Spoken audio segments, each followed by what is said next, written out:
Hello बच्चों, मेरा नाम राजवंत सिंह है और मैं आप सभी का स्वागत करता हूं आज के लेक्चर में, जिसमें हम लोग पढ़ने वाले हैं वर्क एनर्जी एंड पावर के ऊपर कुछ अच्छे से क्वेश्चंस, जिसमें हम लोग मेंस, एडवांस और डिफरेंट टाइप के क्वेश्चंस जरूर देखेंगे। ठीक है, तो चला जाए।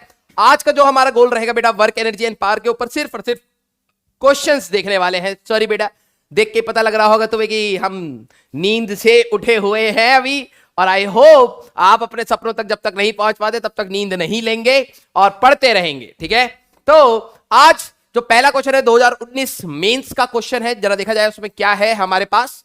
ठीक है, पहला क्वेश्चन क्या कह रहा है, a uniform cable of mass m and length l। हमारे पास एक यूनिफॉर्म केबल है बेटा, मान लो इसका मास m है, लेंथ हमारे पास l है। ठीक है, is placed on a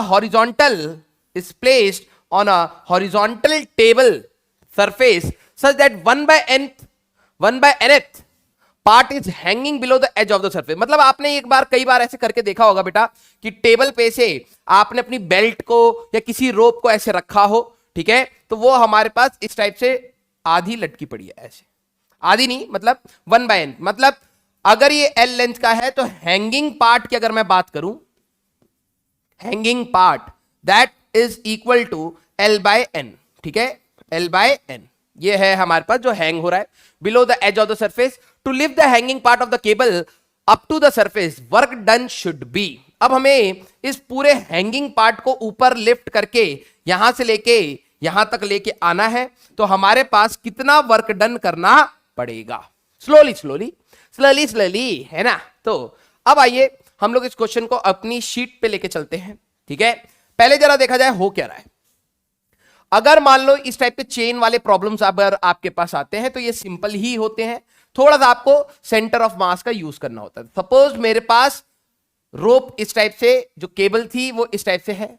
ठीक है, और इसको मेरे को लिफ्ट करके हमें यहां तक लेके आना है फाइनली ऐसे।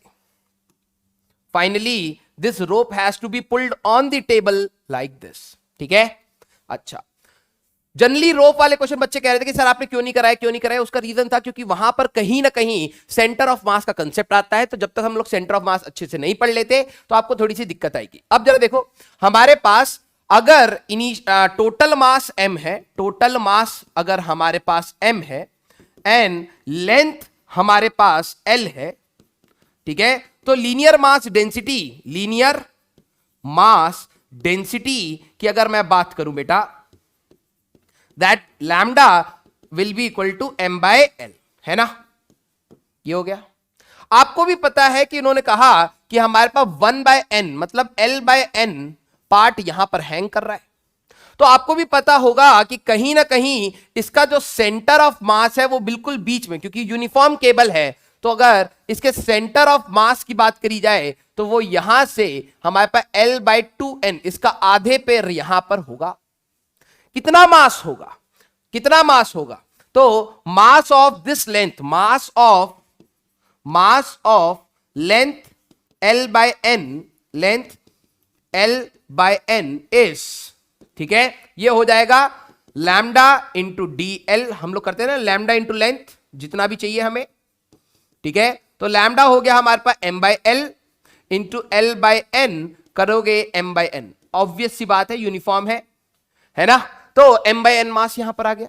कहने का मतलब जब मैं इसको धीरे धीरे पुल कर रहा हूं, ठीक है, मान लो मैं यहां से पुल करना स्टार्ट कर रहा हूं, तो मैं वर्क डन करूंगा धीरे धीरे, force into displacement work done होगा।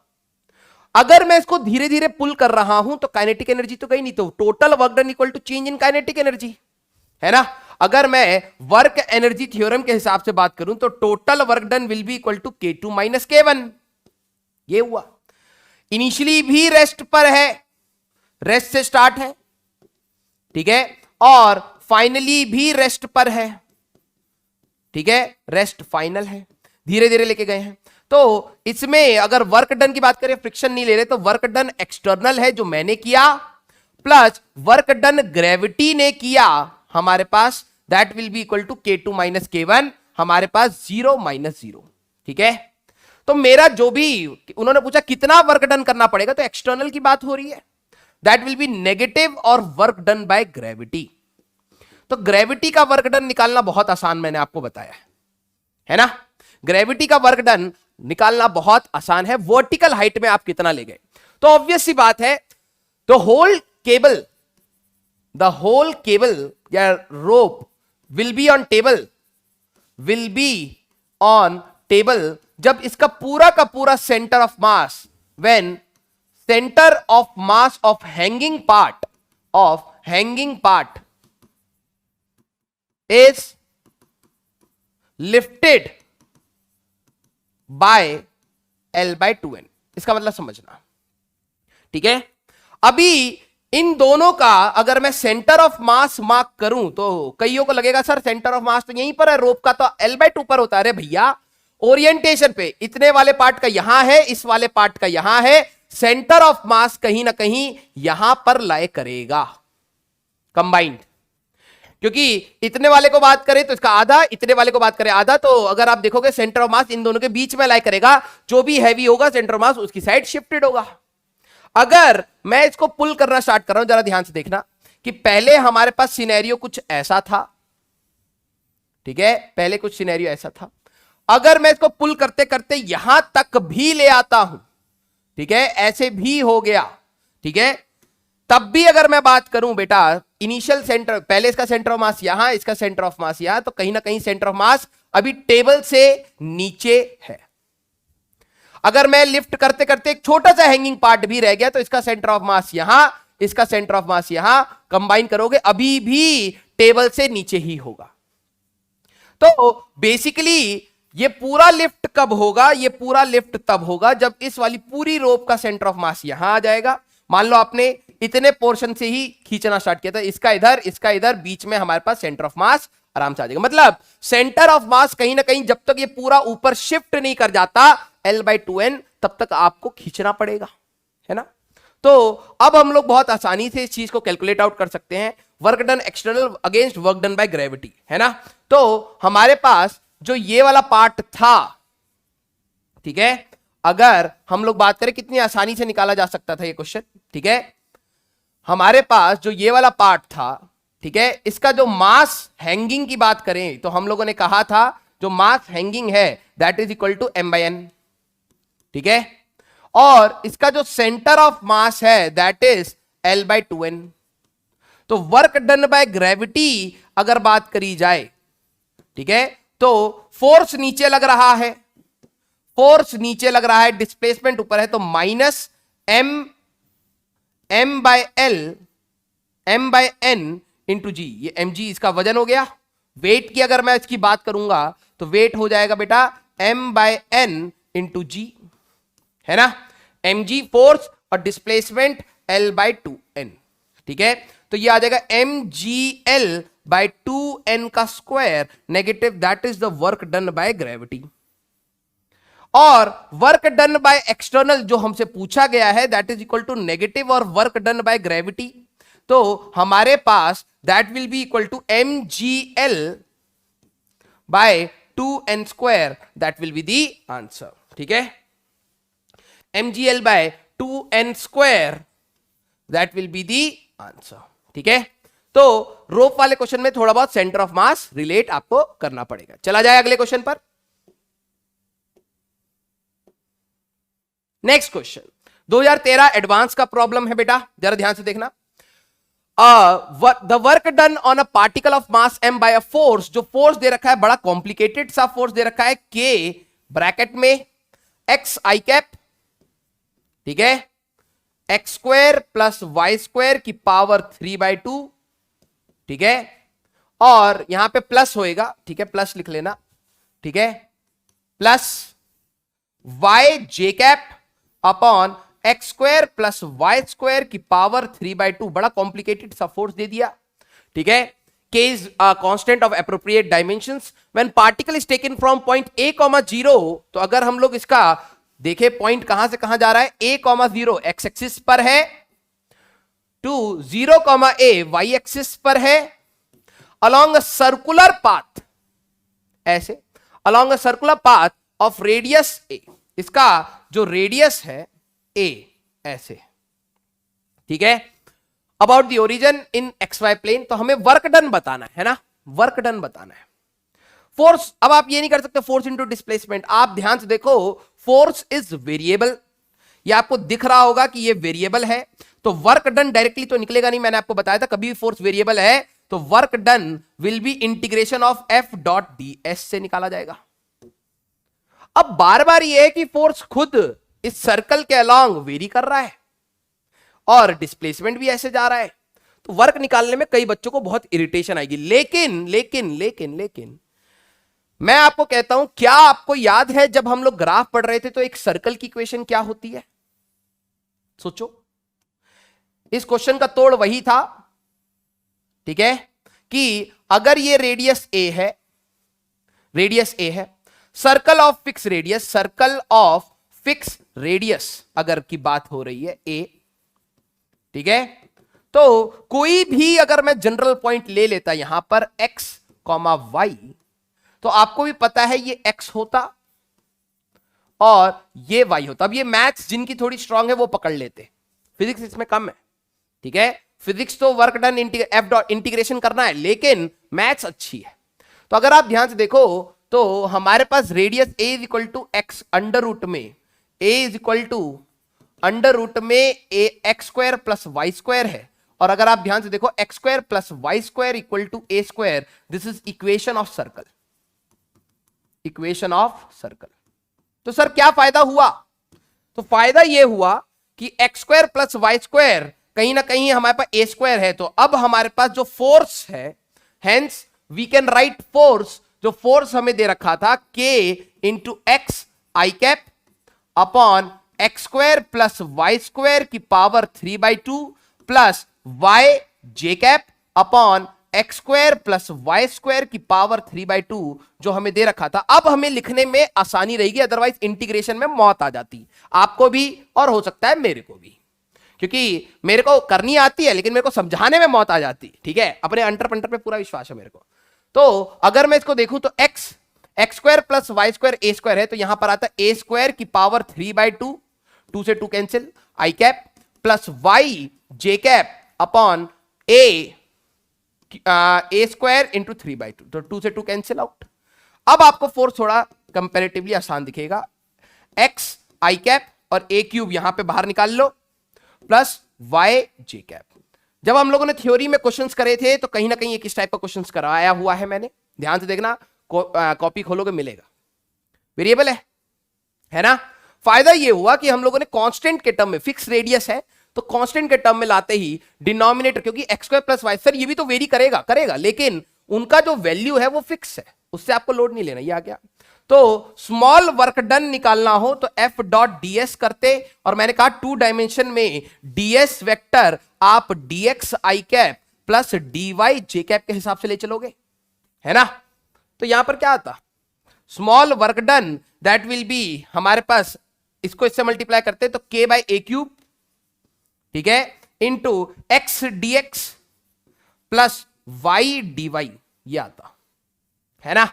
अब टोटल वर्क डन निकाल दो, तो work done total is nothing but integration of d डब्ल्यू k by a cube, x dx का इंटीग्रेशन और वाई डीवाई का इंटीग्रेशन। लिमिट सोच लो बेटा, यहां पे वेरिएबल एक्स है, यहां पे वेरिएबल वाई है, एक्स कहां से कहां चेंज हुआ, इस पूरे रास्ते पे जाते जाते ये कहा है उन्होंने a,0, ऑब्वियस सी बात है रेडियस, और 0,a, है ना। तो हमारे पास x चेंज हुआ, x को जरा देखो कहां से कहां चेंज हुआ, x चेंज हुआ है a से लेके 0 और 0 से a, ठीक है, a से लेके 0 और 0 से लेके a, यही हुआ। k बाई ए क्यूब, ठीक है, x square by 2 from a to 0 और y square by 2 from 0 to a, k by a cube, upper limit minus lower limit, तो 0 minus a square by 2 plus A square by 2 minus 0, work done 0, है ना। तो हमारे पास d option that will be the answer, d option that will be the answer, okay. एक line में भी कर सकते थे इसको, 2013 का एडवांस क्वेश्चन करूं, अब पता नहीं कितना को समझ आएगा, हमारी खोपड़ी मत खाना ठीक है, समय के साथ चीजें आती हैं बेटा, ओके। अब ये नहीं सर ये तो हमारे दिमाग में हिट नहीं करा, कोई दिक्कत नहीं। अगर ये x, y पर था, ठीक है, कोई एक जनरल पॉइंट की बात कर रहा हूं, ऑब्वियस सी बात है डिस्प्लेसमेंट इधर है, अलोंग दिस कर्व है ना, डिस्प्लेसमेंट इधर है ds। जरा फोर्स को एनालाइज करो, हमारे पास जो फोर्स लग रहा है वो है k bye a cube into x i cap plus y j cap. ध्यान से देखना क्या होगा, ठीक है, k बाय ए क्यूब मतलब k bye a cube into x i cap, एक ये हो गया, और k bye a cube k Y bye a cube into J cap. खुद से सोचो, खुद से सोचो मेरे अंटरपंटर, ये x, y था तो ये x है और ये y है ना। x को k बाई ए क्यूब एक फैक्टर से मल्टीप्लाई करा, तो जब भी आप किसी वेक्टर को एक स्केलर से मल्टीप्लाई करते हो उसका मैग्नीट्यूड कम या ज्यादा हो सकता है, अगर ग्रेटर देन 1 है तो ज्यादा, लेस देन 1 है तो कम। लेकिन अगर मैं इस वाले की डायरेक्शन की बात करूं ना, रेडियस की डायरेक्शन, ये रेडियस के अलॉन्ग है, रेडियस, ठीक है, इसकी डायरेक्शन जो होती वो होती x i cap plus y j cap by √2। यही तो यूनिट वेक्टर होता है इसका, हाँ या ना। कैसे लिखते थे भैया यूनिट वेक्टर, देख लो, अगर इसका डायरेक्शन की अगर मैं बात करूं तो वेक्टर डिवाइडेड बाय मॉड लिखना पड़ेगा। वेक्टर क्या है, x i cap plus y j cap और डिवाइडेड बाय अंडर रूट में x square plus y square. मैं अभी उसको 1 लेके चल रहा था, यही तो था, है ना, यही तो था। और अगर आपको थोड़ा सा और एनालाइज करना है तो ये देखो, force equal to k x upon, ये था x square plus y square की पावर 3/2, तो रूट की पावर क्यूब है ना, ऐसे लिख देता हूं जिसे आप एनालाइज कर पाओ, इसकी पावर क्यूब आई कैप में प्लस वाई अपॉन हमारे पास x square plus y square की पावर क्यूब, कुछ ऐसा था ना, ठीक है, जे कैप भी है। तो अगर मैं यहां पर ध्यान से देखूं, इसका जो डायरेक्शन है और इसका जो डायरेक्शन है, बात एक ही तो हुई, हाँ या ना। सर आपको कैसे पता लग रहा है, स्क्वायर जरा बाहर निकाल लो, तो k अपॉन अंडर रूट में x square plus y square, अगर मैं स्क्वायर बाहर निकाल लेता तो यहां बचता x i cap upon under root में x square plus y square. अब ये एनालिसिस की बात है, इसमें कोई ज्यादा वो नहीं है, ये मैथ्स है आपकी। अब कईयों को चमक जाएगा तो वो वाव बोलेंगे, कईयों को बोलेंगे हाउ ठीक है, ये तो रेडियस ही है, x square plus y square equal to a square है, ठीक है, तो स्क्वायर रूट हटाने के बाद k बाय ए स्क्वायर ये बना। और जरा ये देखो, इसका ये कांस्टेंट है और ये जो डायरेक्शन आई हमारे पास, this direction is same is of this, मतलब इस बॉडी पे जो ये फोर्स लग रहा है, फोर्स हमेशा ऐसे है, फोर्स का डायरेक्शन भी कहीं ना कहीं ऐसे है, which is along the radius, और ये हमेशा 90 डिग्री पर है। फोर्स इज ऑलवेज, मैं यहां लिख देता हूं, force is always perpendicular to displacement, perpendicular to displacement, तो वर्क डन तो 0 ही होता है, कोई इंटीग्रेशन करने की जरूरत नहीं है, एनालिसिस थी ये, ठीक है। तो बेसिकली मैंने फोर्स का डायरेक्शन निकाला, मैंने देखा यार x square plus y square a square है बिकॉज ऑफ सर्कल, ठीक है, तो मैंने वो बाहर ले लिया और देखा x i cap plus y j cap upon under root में दिस, तो this is nothing but the direction along this, force भी इसी डायरेक्शन में है, मतलब फोर्स और डिस्प्लेसमेंट, क्योंकि आप इस कर्व के अलोंग लेके जा रहे हो तो डिस्प्लेसमेंट हमारे पास हमेशा इसके परपेंडिकुलर है, वर्क डन 0 हो गया, खत्म। चला जाए अगले क्वेश्चन पर। अगला question, a light inextensible string that goes over a smooth fixed pulley as shown in the figure, ऐसे जा रही है, corrects 2 block of mass 0.3 kg and 0.72, मान लेते हैं इसको 0.36 kg है और हमारे पास 0.72 kg है, ठीक है, ये आ गया। Taking g equal to 10 meter per second square, find the work done in joules by the string on the block of mass 0.36 kg, इस पे कितना टेंशन का, वर्क डन बाय टेंशन बताना है, ठीक है, in the first second after the system is release from rest, first second, पहले second में, तो अब हो तो जाना चाहिए यार, ठीक है, हो तो जाना चाहिए। कैसे सर, कैसे करेंगे, वर्क डन बाय टेंशन की अगर बात करें तो फोर्स इंटू डिस्प्लेसमेंट, सर आपने कहा था वर्क डन बाय टेंशन, तो जीरो होगा। अगर मैं इसको पूरे को सिस्टम ले लूं तो इंटरनल बनेगा, और इंटरनल बना तो वर्क डन जीरो है। लेकिन एक पे पॉजिटिव करेगा, एक पे नेगेटिव। जरा ये देखो कैसे, ये नीचे जाएगा, ये ऊपर जाएगा। टेंशन इस पे इधर लग रहा है, टेंशन इस पे इधर लग रहा है ना। तो इस पे work done by tension negative आएगा, क्योंकि सर आपको कैसे पता लगा, फोर्स ऊपर, डिस्प्लेसमेंट नीचे, वर्क डन नेगेटिव, फोर्स और डिस्प्लेसमेंट सेम डायरेक्शन में, work done by tension positive. ये दोनों एक दूसरे के बराबर होंगे, इक्वल इन मैग्नीट्यूड नेगेटिव के साथ, ठीक है। टोटल वर्क डन जीरो हो जाएगा। मुझे सिर्फ इस पे बताना है। तो हम लोग ये देख लेते हैं यार, ये तो आपको भी पता है, when release from rest it will move. तो हम लोग अपने क्वेश्चन को एक खाली स्लाइड पे लेके चलते हैं। पहले सुंदर सा डायग्राम बनाते हैं, फ्री बॉडी डायग्राम, ठीक है। ये पुली था, हमारे पास 0.36 था, तो ये 3.6 इसका वजन हो जाएगा, और एक 0.72 था, इसका हो जाएगा 7.2, है ना वेट। अगर मैं वेट की बात करूं दोनों की, सर ये कहां से आ गया, तो mg होता था, तो एक का हो जाएगा 0.36 इंटू 10, तो 3.6, ठीक है, न्यूटन, ओके। और दूसरे का हो जाएगा 0.72, ठीक है, इंटू 10, तो 7.2 न्यूटन, यही आ जाता है ना, 0.72। और ठीक है, तो आपको भी पता है यार, एक ही धागा है, तो टेंशन T इधर, टेंशन T इधर, तो ये चलेगा यार। कंस्ट्रेंट के हिसाब से इसका भी अगर एक्सेलरेशन a ले रहे हो, तो ये भी a से जाएगा, ठीक है। इक्वेशन बना लेते हैं, या a डायरेक्टली निकाल लो अब। तो net force upon total mass, m total, है ना। तो नेट फोर्स ये ले जाने वाला है 7.2 minus 3.6 divided by total mass 7 point, total mass हमारे पास आएगा 0.72 प्लस 0.36, ये आता है ना। तो अगर आप देखोगे तो ये आ जाएगा हमारे पास 3.6 डिवाइड बाय 8, ठीक है, और 7 3 10, ठीक है, 1.08, ये आ गया होता है ना, यही तो आएगा, 7 3 10 और 1.08, ओके, सिंपल, ये आ गया। सर इसका क्या करूं, अगर देखा जाए 1 सेकंड में, पहले तो हमें टेंशन चाहिए, और फर्स्ट सेकंड में कितना वर्क डन होगा ना। तो S रेस्ट से स्टार्ट हो रहा है, तो U इनिशियल वेलोसिटी 0 ले लो, इनिशियल वेलोसिटी 0, ठीक है। और तुम ये देखो कि S equal to UT plus half AT square से ये वाला ब्लॉक ऊपर कितना जाएगा, तो U 0 है, half into A, exact value की अगर मैं बात करूं बेटा, तो हमारे पास 3.6 डिवाइड बाय 1.08, ठीक है।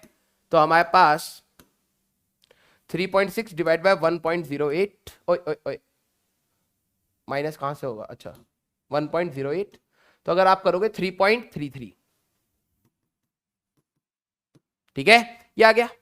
तो अगर हम लोग यहां पर बात करें तो ये हो जाएगा 3.3, और 1 सेकेंड की बात करें तो ये, तो 3.33 डिवाइडेड बाय 2, तो ये हो जाएगा हमारे पास, अगर हम लोग देखें 1.6 के आसपास मान सकते हैं, 65, ठीक है, मीटर्स के अप्रोक्सीमेटली चल चुका होगा, है ना, ठीक है। अब सर फोर्स तो निकाला ही नहीं, वर्क डन कैसे निकालोगे, यस। तो यहां पे इक्वेशन क्या बनाते हैं इसकी इक्वेशन बनती है ऊपर जाने की, T minus 3.6 equal to 0.36 into A, यही तो बनती। तो T की बात करते तो यह आता 3.6 प्लस 0.36 इंटू A, 3.3, यह आता, तो यह आएगा 3.6, ठीक है। और अगर हम लोग इसको कैलकुलेट आउट कर ले तो हमारे पास क्या वैल्यू आएगी, ठीक है, 0.36 इंटू 3.3, तो ये 1.188 प्लस 3.6, 4.788, 4.788, ये इतना फोर्स आ गया, ठीक है, फोर्स आ गया। वर्क डन की अगर मैं बात करूं तो फोर्स कांस्टेंट है, work done tension into displacement, ठीक है। और या फिर आप लिख सकते हो TS cos 0, क्योंकि फोर्स डिस्प्लेसमेंट एंगल सेम, ठीक है, 0, तो टेंशन आ गया 4.788 इंटू 1.65, ठीक है, इंटू 1.65 अगर आप करोगे तो 7.9 जूल्स के आसपास वर्क डन आएगा। एक बार मैं कैलकुलेशन चेक कर लेता हूं, ठीक है, कि कहीं कैलकुलेशन में गड़बड़ तो नहीं है। तो 7.2 minus 3.6, 3.6 divided by 1.08, 3.6 divide by 1.08, तो हमारे पास आंसर आएगा 3.33, ठीक है। और इसको डिवाइड बाय 2 करेंगे तो 1.66 अप्रोक्सीमेटली। फिर हमारे पास जो ये टेंशन आया 0.36 इंटू 3.3 और प्लस 3.6 अगर करें तो 4.788। ठीक है, ठीक है। तो इस टाइप से इतना वर्क डन इसने किया होगा, -7.9 के आसपास उसका होगा। ठीक है, ऑप्शन ही दे रखा है, ठीक है, कोई नहीं। तो हमारे पास आप आराम से इसको लिख सकते हैं। ठीक है, शायद इंटीजर टाइप में होगा तो 8 के आसपास आप आंसर ला सकते हैं। ठीक है, चला जाए आगे। नेक्स्ट क्वेश्चन 2013 का एडवांस का प्रॉब्लम है। A small block of mass 1 kg is release from rest at the top of a rough track. पहली बात, ये ट्रैक रफ है और यहां पर हमारे पास जो ब्लॉक है इसका मास है 1 kg, ये दे दिया गया है।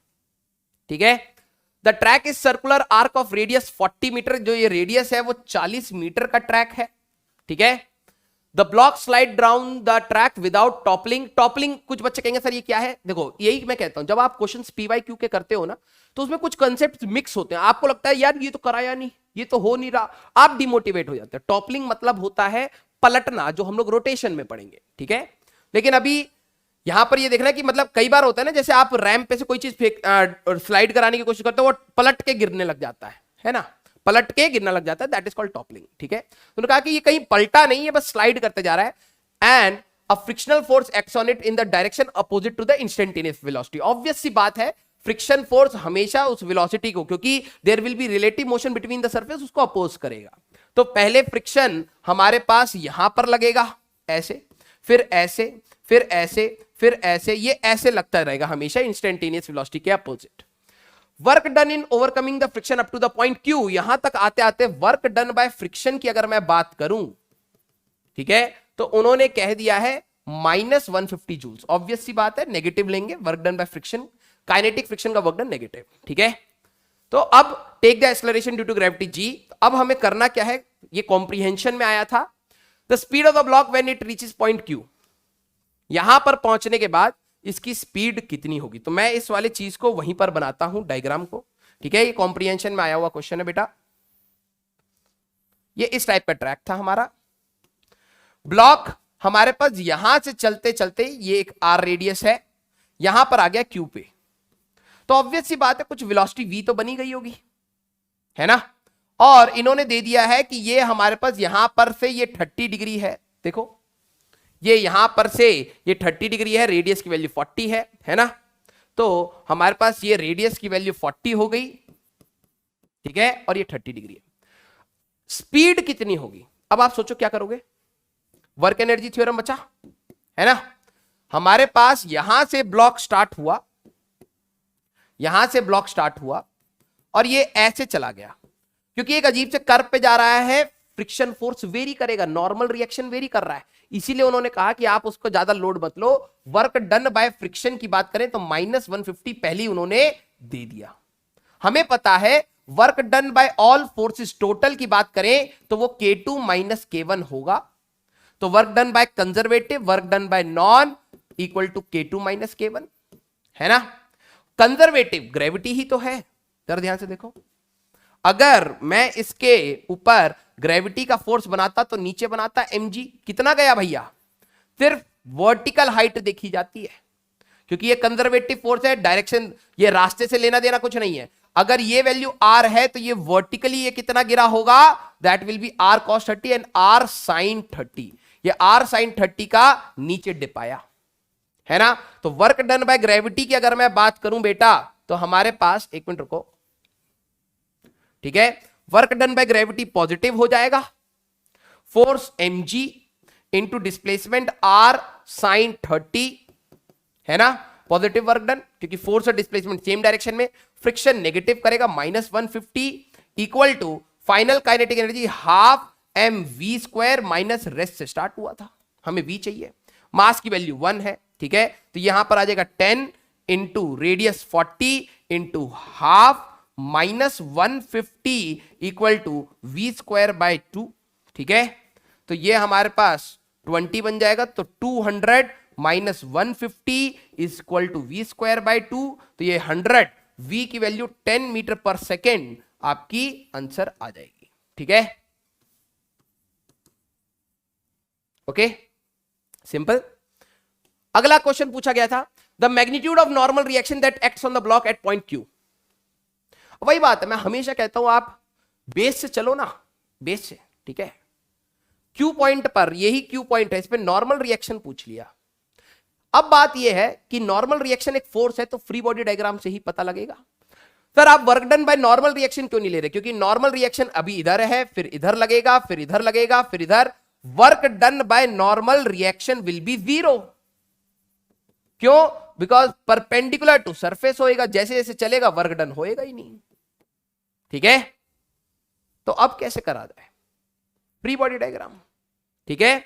अगर मैं फ्री बॉडी डायग्राम की बात करूं, अब मैं सर्कुलर में बता बता के थक गया था, लेकिन अब पता नहीं कितने बच्चे पकड़ पाते हैं, तो ये एडवांस का क्वेश्चन पकड़ लेंगे। यहां पर ब्लॉक है, इसकी वेलोसिटी v है, हम लोगों ने निकाल लिया। ये वाला एंगल हमें दे रखा था 30 डिग्री, तो ये वाला एंगल हो गया 60 डिग्री, है ना। इसका अगर मैं फ्री बॉडी डायग्राम बनाऊं तो वजन होगा नीचे mg और नॉर्मल रिएक्शन होगा n इधर, है ना, mg n इधर। आपको मैंने इक्वेशन लिखवाते लिखवाते बेटा मेरे हाथ घिस गए, अब गलती मत कर देना। मैंने कहा था कि block is moving on circular part, block is moving on circular part, और जब ये सर्कुलर पार्ट पर चल रहा है तो आपके resolution along radius and tangential होनी चाहिए। Resolution along radius and tangential होनी चाहिए। किसको रिजॉल्व करोगे? mg को। ये 60 है तो ये 60 हुआ, तो mg cos 60 आपका इधर आ जाएगा और mg sin 60 आपका इधर आ जाएगा। नॉर्मल रिएक्शन निकालने के लिए सेंट्रीपिटल, एफ सेंट्रीपिटल की इक्वेशन अगर मैं देखूं, क्योंकि एक सर्कुलर मोशन में होने के लिए हमारे पास एक सेंट्रीपिटल फोर्स की रिक्वायरमेंट बहुत ज्यादा जरूरी है। कितना आएगा? n force toward the centre minus mg cos 60 equal to mv square by radius. बताया था, वही है। n की बात करोगे, m की वैल्यू 1 माइनस 10, g की वैल्यू 10, cos 60 1/2, 1 मास की वैल्यू 1, 10 का square by 40, n minus 5 equal to हमारे पास ये हो जाएगा 100 डिवाइडेड बाय 40, तो ये हो जाएगा हमारे पास 5 डिवाइडेड बाय 2, ठीक है। तो n की बात करोगे तो 5/2 प्लस 5 15/2, है ना। तो 7.5 Newton, that will be the answer. Tough था, आ जाओ। ओके, तो दो पार्ट में क्वेश्चन पूछे गए। अब जरा देखो, बेसिक पकड़ लिया होता 5-5 मार्क के दो क्वेश्चन, 10 मार्क, ठीक है। तो आई होप आपको, मैं इसलिए हमेशा कहता रहता हूं बेटा आप गिव अप मत करो। यू नेवर नो कि कब किस्मत खुल जाए यार, कब आसान क्वेश्चन आपको एडवांस में मिल जाए और आपका टेम्परामेंट अच्छा हो, आपने गिव अप नहीं किया हो, ये 10 मार्क आपके हाथ में होते। 2013 के उन बच्चों ने जिन्होंने गिव अप नहीं किया होगा, टफ तो उनको भी लगा होगा तैयारी के समय, लेकिन जिन्होंने गिव अप नहीं किया होगा और जो यहां तक पहुंच गए होंगे उनके लिए बहुत फायदा हुआ होगा, ठीक है। चला जाए आगे, let's see the next question. Next question 2014 का एडवांस का प्रॉब्लम, ठीक है। अब जरा देखते हैं कौन कौन पकड़ पाता है। A wire which passes through the hole in a small bead मैंने आपको कितनी बार बता चुका हूं, पिछले वाले एडवांस लेक्चर में भी मैंने आपको बताया था। बीड की अगर बात करो तो एक मोती टाइप समझ लो। जब आप कोई भी माला की बात करते हो तो मोती होता है, उसमें ड्रिल होता है, तो धागा उसमें से पास करते हो ना, वैसी बीड, ठीक है। एक वायर है which passes through a hole in a small bead is bent in a form of a quarter of a circle. मतलब मेरे पास एक वायर थी, मैंने वो बीड बांधी और उसको सेमी सर्कल में बेंड कर दिया। दिस इज योर वायर, ये है वायर, ठीक है। Quarter of a circle, the wire is fixed vertically on the ground as shown in the figure. ऐसे हम लोगों ने फिक्स कर दिया है। The bead is release from near the top of the wire. यहां से आपने रिलीज कर दिया है, रिलीज्ड, तो इनिशियल वेलोसिटी 0, ठीक है। And it slides along the wire without friction, कहीं पे कोई फ्रिक्शन नहीं है। As the bead move from A to B होना चाहिए, इधर से लेके इधर तक, ठीक है, A to B. The force is applied on the wire. ये फोर्स कितना अप्लाई करती है वायर पे, आपको बताना है। हमेशा बाहर की साइड, हमेशा अंदर की साइड, रेडियली आउटवर्ड, पहले बाहर फिर अंदर, या फिर अंदर फिर बाहर, कुछ ऐसा है। कहां पे पढ़ाया गया था ऐसा कुछ? सोचो। वर्टिकल सर्कुलर मोशन, जब एक स्फेयर पे से किसी ब्लॉक को हल्का सा टच करते थे, कॉस इनवर्स 2/3 पर वो सरफेस को छोड़ देता था, वो सरफेस को छोड़ देता था। वही क्वेश्चन है, घुमा के दे दिया बस। आ जाओ। अब क्वेश्चन को कई बच्चे रिलेट कर गए होंगे, लेकिन फिर भी गलती होने के चांसेस है, क्योंकि इन्होंने क्वेश्चन में उल्टी चीज पूछी है। बीड पे नहीं, वायर पे पूछा है। अब जरा देखना, हमारे पास हम लोग अपनी थ्योरी, कहां से थ्योरी को रिलेट करें कि सर ये क्वेश्चन हो जाए हमसे एडवांस का। जरा ये देखो, हम लोगों ने ये इस टाइप का क्वेश्चन की बात करी थी कि अगर एक ब्लॉक को आप रेस्ट से छोड़ते हो तो यहां तक आते आते हमारे पास, यहां तक आते आते नॉर्मल रिएक्शन जो ऐसे होता है, ये ब्लॉक का बना रहा हूं, ठीक है। अगर ब्लॉक पे नॉर्मल रिएक्शन ऐसे है तो वेज पर या फिर स्फेयर पर, एंड स्फेयर, वो ऐसे होगा एक्शन रिएक्शन। अगर इसका नॉर्मल रिएक्शन बेटा अगर आप ऊपर बना रहे हो तो रिएक्शन इधर होएगा, है ना। आपको भी पता है कि हमारे पास ये वाला जो एंगल था cos theta is equal to 2/3 पर इट विल फॉल ऑफ, ये गिर जाएगा, ये हम लोग निकाल चुके हैं गिरने। लेकिन यहां पर पंगा क्या है, ये गिरने नहीं देगा। ये जो हमारे पास स्ट्रिंग थी, ये जो वायर थी, इसमें जो ये बीड है यहां से चलना स्टार्ट करेगी, तो बीड के लिए नॉर्मल रिएक्शन आप ऊपर बनाते, है ना, नॉर्मल रिएक्शन ऊपर बनाते। वायर पे नॉर्मल, मैं सिर्फ वायर का नॉर्मल रिएक्शन बना रहा हूं, वायर पे नॉर्मल रिएक्शन नीचे होता, नीचे होता, नीचे होता। लेकिन कब तक होता? वही थीटा कॉस इनवर्स 2/3 तक होता।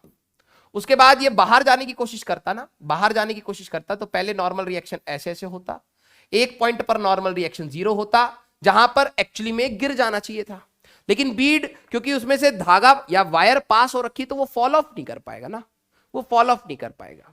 तो एक्चुअली में अगर हम लोग बात करें तो यहां के बाद नॉर्मल रिएक्शन अपनी डायरेक्शन उल्टी करके नॉर्मल रिएक्शन इस साइड बना देता हूं, नॉर्मल रिएक्शन बाहर की डायरेक्शन में लगेगा, ठीक है। क्यों सर आपने कैसे कह दिया बाहर की डायरेक्शन पे? ऑन वायर बना रहा हूं, अगर वायर पे बाहर की डायरेक्शन में है तो बीड पे अंदर की डायरेक्शन में है, तो उसको सर्कुलर ट्रैक पे रखेगा। बीड पर अगर मैं बात करूंगा इस केस में, यहां के बाद बीड पे नॉर्मल रिएक्शन अंदर होएगा, वो उसको रखने की कोशिश करेगा, तो बीड पे नॉर्मल रिएक्शन ऐसे होएगा। अगर एक्शन ये है तो रिएक्शन हमारे पास ऐसे रहेगा भाई, है ना। तो पहले रेडियली इनवर्ट पहले अंदर होगा, फिर बाहर की डायरेक्शन में होगा। तो radially inward initially and radially outward later. तो D option that will be the answer, d option that will be the answer, ठीक है। आप इसको रॉड के साथ भी कनेक्ट करके समझ सकते थे, vertical circular motion along rod. तो हम लोगों ने क्या कहा था कि 131 डिग्री तक, ध्यान से देखना, ठीक है, 131 डिग्री तक जब तक रॉड होती है, ठीक है, तो नॉर्मल रिएक्शन की बात करो या टेंशन अंदर की साइड होता है। ब्लॉक पे टेंशन अंदर की साइड है, 131 डिग्री के बाद टेंशन बाहर की साइड या नॉर्मल रिएक्शन बाहर की साइड हो जाता है। उसी का उल्टा है बेटा हमारे पास, ऊपर वाले पार्ट में अंदर की साइड, अंदर वाले पार्ट में बाहर। हमें क्वेश्चन में किसके ऊपर बताना था, ये देख लो, as the bead moves from A to B the force is applied on wire. Wire पे क्या फोर्स लगाएगी, तो वो नॉर्मल कांटेक्ट ही तो है ना, नॉर्मल लगाएगी। बीड पे नहीं पूछा, वायर पे पूछा है। तो इस टाइप का क्वेश्चन था जो हम लोग थ्योरी में कहीं ना कहीं कर चुके थे, और कहीं ना कहीं इसकी बात करूं तो न्यूमेरिकल एनालिसिस कुछ भी नहीं है इसमें बस आपका सोचने का नजरिया है। जब तक ये यहां पर गिरेगा नहीं तब तक ब्लॉक पे नॉर्मल रिएक्शन बाहर है, एक्शन है तो रिएक्शन अंदर की साइड, तो पहले रेडियली इनवर्ट। इसके बाद ये बाहर जाना चाहता है लेकिन नॉर्मल रिएक्शन इसको खींच के अंदर रखेगा, क्योंकि बीड के केस में यहां पे तो ये फॉल ऑफ कर जाता है, ठीक है। लेकिन बीड यहां से बाहर ना जा पाए उस एंगल के बाद, तो नॉर्मल रिएक्शन अंदर की साइड हमारे पास उस बीड को रखेगा, बीड पे लगेगा अंदर की साइड, ठीक है, क्योंकि वो हमारे पास कुछ ऐसे इसके साथ टच हो जाएगी, ठीक है। तो एक्शन हमारे पास वो पुश फोर्स होता है ना, ठीक है, तो पुश फोर्स के चक्कर में इसके ऊपर बाहर, इसके ऊपर अंदर की डायरेक्शन में ये हमारे पास लगेगा, ठीक है। अगला क्वेश्चन 2002 ठीक है। A simple pendulum is oscillating without damping. अब कुछ बच्चे कहेंगे सर डैम्पिंग क्या है, ये आपको एसएचएम में भी मिलेगा। डैम्पिंग मींस कि no energy loss, no energy loss, ठीक है, कोई एनर्जी का लॉस नहीं है, that is called no damping, no damping, ठीक है। When the displacement of the bob is less than the maximum, मतलब जैसे आपने एक पेंडुलम को ऑसिलेट करा दिया मैक्सिमम एंगल, तो ये ऐसे ऐसे चलेगा, चलता रहेगा, क्योंकि एनर्जी लॉस नहीं हो रहा। लेकिन कहा कि यहां पे नहीं, ये थोड़ा सा कम एंगल पर है। It's acceleration vector is correctly represented. कौन सा एक्सेलरेशन वेक्टर सही से दिखा रहा है? अब कुछ बच्चों को लगता है क्योंकि ये सर्कुलर ट्रैक पे चल रहा है, तो सर्कुलर, ये क्वेश्चन बहुत बार रिपीट भी हुआ है, क्योंकि एक सर्कुलर ट्रैक पे तो बच्चों को लगता है ये अच्छा सेंट्रीपिटल है। आप खुद से सोच के बताओ कि अगर एक पेंडुलम ऑसिलेट कर रहा है तो यूनिफॉर्म सर्कुलर मोशन है या नॉन यूनिफॉर्म? अगर पेंडुलम अगर एक ऑसिलेशन कर रहा है, ठीक है, अगर ये ऑसिलेट कर रहा है तो ये यूनिफॉर्म सर्कुलर मोशन है या नॉन यूनिफॉर्म? यूनिफॉर्म या नॉन यूनिफॉर्म? यूनिफॉर्म होता कांस्टेंट स्पीड से जाता, रुकेगा कैसे? नॉन यूनिफॉर्म हुआ ना, नीचे आएगा स्पीड बढ़ेगा। जब आप झूला झूलते हो तो नीचे आते स्पीड बढ़ती है, फिर कम हो जाती है, फिर बढ़ती है, फिर कम हो जाती है ना, नॉन यूनिफॉर्म। और आपको भी पता है सेंट्रीपिटल तो इसमें भी होता है, टेंजेंशियल भी होता है, इसमें सिर्फ सेंट्रीपिटल होता है ना। अगर एक पेंडुलम ऑसिलेट कर रहा है तो इसका सर्कुलर मोशन की वजह से अगर आप mg, अब रेजोल्यूशन मैटर करता है, तो टेंशन यहां पर, अगर मान लो कोई एंगल थीटा है तो mg cos थीटा यहां मैंने बताया था mg sin थीटा। किसको रिजॉल्व करना है, ये बहुत मैटर करेगा। ये टेंजेंशियल फोर्स बनेगा तो टेंजेंशियल एक्सेलरेशन, और एक सेंट्रीपिटल, तो मतलब इसके पास ये कह रहा है कि सिर्फ सेंट्रीपिटल ही है, गलत, ये यूनिफॉर्म सर्कुलर मोशन नहीं है बेटा, ठीक है। ये कह रहा है सिर्फ टेंजेंशियल है, ये भी गलत, ठीक है, ये भी गलत। बाहर की साइड सर्कुलर मोशन अगर हो रहा है, नेट एक्सेलरेशन बाहर कैसे हो सकती है भाई, गलत। ये हो सकता है, क्यों? इसके पास एक AT होगा जो mg sin थीटा की वजह से आया। अब इतनी फ्री बॉडी डायग्राम बनवा दिए हैं, उसका ध्यान से देख लोगे तो हो जाएगा। टेंशन यहां पर, mg cos थीटा यहां पर, तो आपने इक्वेशन कितनी बार मेरे साथ लिखी है, t minus mg cos theta equal to mv square by r। और ध्यान से देखो mv square by r, v square by r centripetal acceleration है, तो कहीं ना कहीं इस ब्लॉक के पास आपको भी पता है एक सेंट्रीपिटल एक्सेलरेशन होएगी, एक टेंजेंशियल होएगी, और दोनों का रिजल्टेंट a, ऐसे बनेगा सी आंसर, ठीक है। ऐसे क्वेश्चन मार्क्स छीन के ले जाते हैं अगर आप ध्यान से नहीं करोगे तो, ठीक है। चला जाए आगे, next question. A particle moves in one dimension from rest, तो u की वैल्यू हमें जो गिवन है, अगर मैं बात करूं, ठीक है, u की value 0, under the influence of a force that vary with the distance, एक फोर्स है जो x के साथ वेरी कर रहा है, travel by the particle as shown in the figure, the kinetic energy of the particle after it has travelled 3 metre, 3 metre तक जाते जाते काइनेटिक एनर्जी क्या हो जाएगा? कितना आसान क्वेश्चन है, ध्यान से सोचो। अगर आपको fx ग्राफ दे रखा है तो आप क्या निकाल सकते हो? क्या निकाल सकते हो? एरिया या स्लोप। स्लोप कुछ देता नहीं, फोर्स अपॉन x ग्रेडियंट देता है, अभी तक कहीं पढ़ा नहीं सर। एग्जाम के टाइम पे ग्रेडियंट आपको काइनेटिक एनर्जी से रिलेटेड ही नहीं है, ग्रेडियंट होएगा विस्कोसिटी में, आगे जब हम लोग फ्लूइड्स पढ़ेंगे। तो एरिया दे सकता है, आपने पढ़ा है F into x area work होता है, और वर्क एनर्जी थ्योरम से, वर्क एनर्जी थ्योरम से आपको पता है total work done is equal to K2 minus K1। Rest से स्टार्ट हुआ है तो काइनेटिक एनर्जी इनिशियल 0, तो ये 0 हो गई।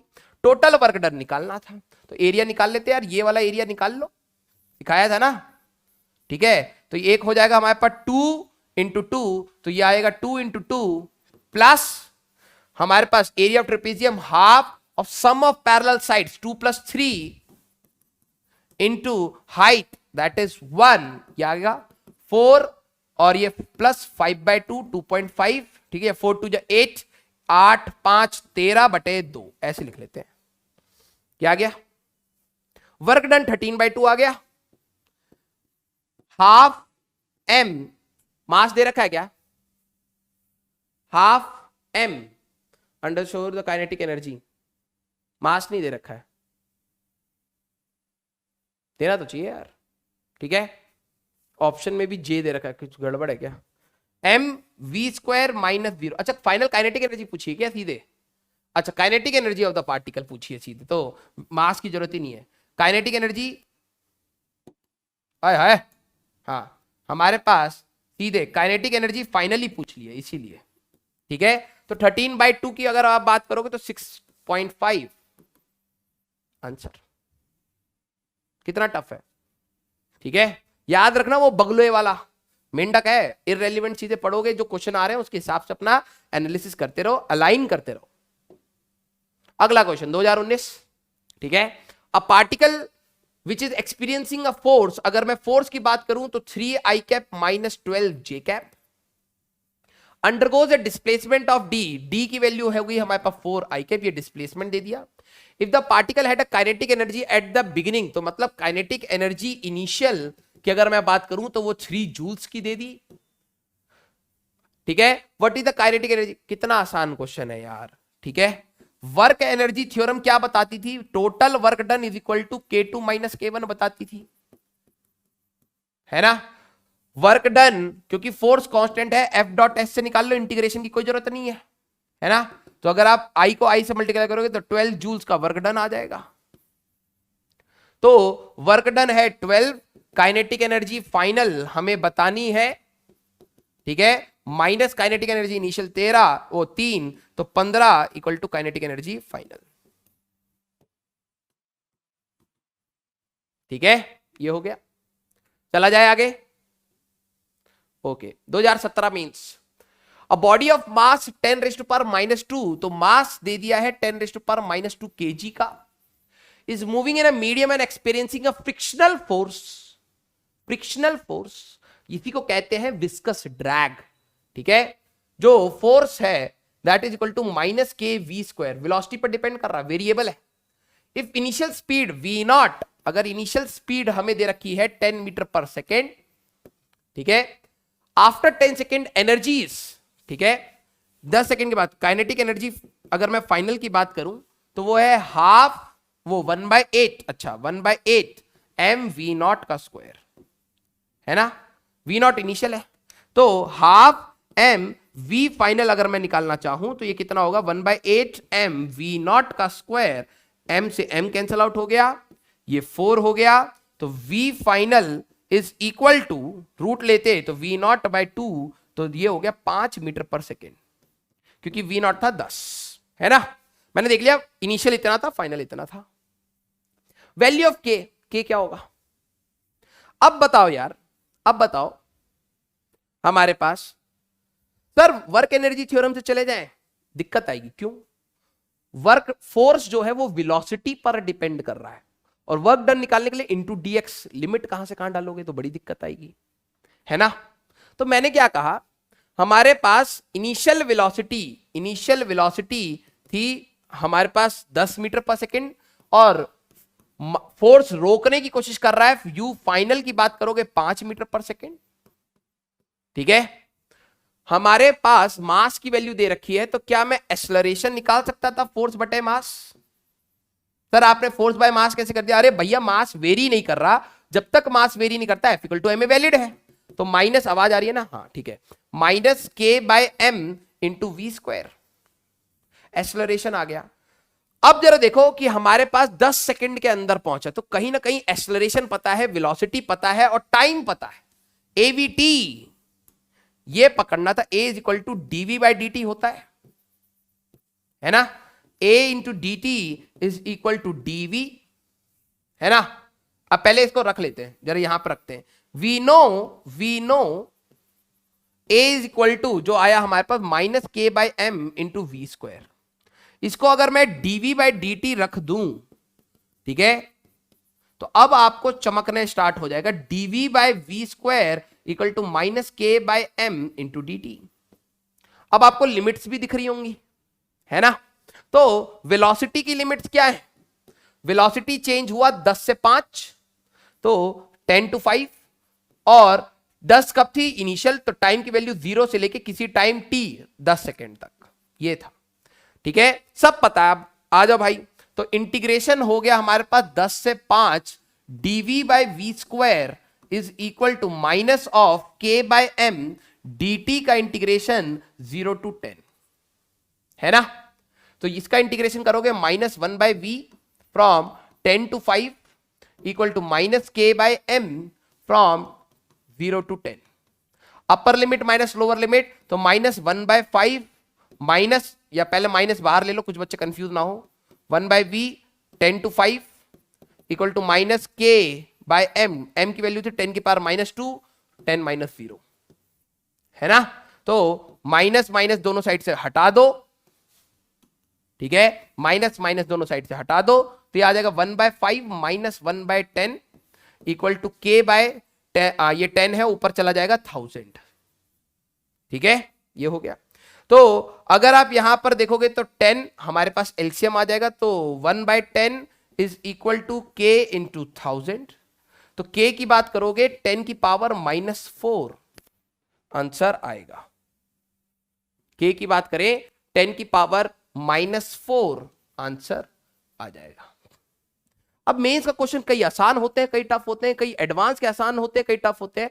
It's all about your concepts, it's all about your concepts and practice. That's why I am saying अभी भी 1.5 साल है, पेन नीचे मत रखना, नहीं तो करियर नीचे हो जाएगा, ठीक है।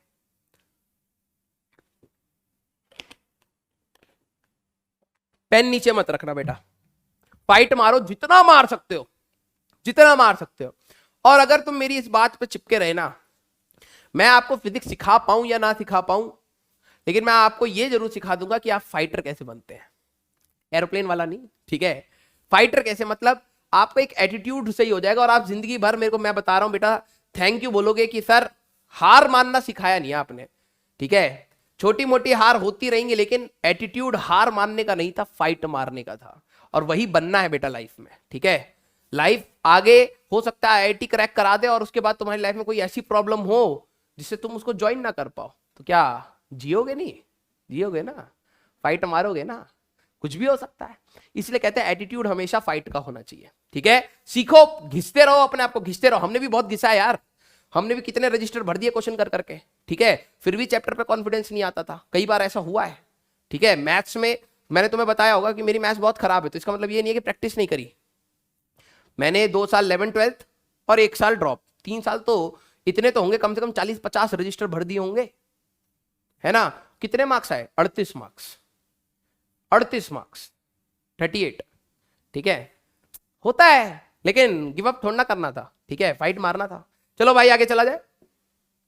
अगला question, a block of mass 2 kg is free to move along the x axis, it is at rest and from t equal to 0 onward it is subject to a time dependent force. अब जरा देखो, force और time का graph है in x direction, ft varies with t as shown in the figure, the kinetic energy of the block after 4.5 seconds। अब मैं आपसे पूछता हूं, फोर्स और टाइम से आपको क्या मिल सकता है? इंपल्स पढ़ाया था, इंपल्स होता है f इंटू टी, क्योंकि क्वेश्चन कभी भी इनकम्प्लीट नहीं आएगा। सर कई बार आते हैं यस, लेकिन मेजॉरिटी टाइम्स इनकम्प्लीट नहीं आएगा। जो आपको गिवन इंफॉर्मेशन है, चालाकी ओवरऑल क्वेश्चन मांगता क्या है कि जो दे रहे हैं उसको रिलेट करके आंसर निकाल दो। अब जरा देखो दिया क्या है, फोर्स और टाइम। मैं देखूं क्या क्या मिलता है। फोर्स इंटू टाइम, इंपल्स होता है force into time which is giving us P2 - P1। मतलब फोर्स dt का इंटीग्रेशन अगर आप बात करोगे, सर ये कहां से आया था, ये कैसे आया था, तो न्यूटन का सेकेंड लॉ था F external is equal to dP by dt, ठीक है। तो F into d t that is equal to dP, और मैंने आपको इंटीग्रेशन से भी बताया था कि F dt का इंटीग्रेशन भी आपके पास P2 - P1 है। ग्राफ दे रखा है तो इंपल्स निकाल सकता हूं विच इज P2 - P1। दूसरी चीज हमें पूछा तो सर इंपल्स नहीं है, हमें तो पूछा काइनेटिक एनर्जी है। Impulse is nothing but change in momentum, change in P, वही तो होता है। तो काइनेटिक एनर्जी इनिशियली रेस्ट से स्टार्ट हो रहा है, तो काइनेटिक एनर्जी इनिशियल 0 है, तो काइनेटिक एनर्जी फाइनल निकालने के लिए क्या, P²/2m।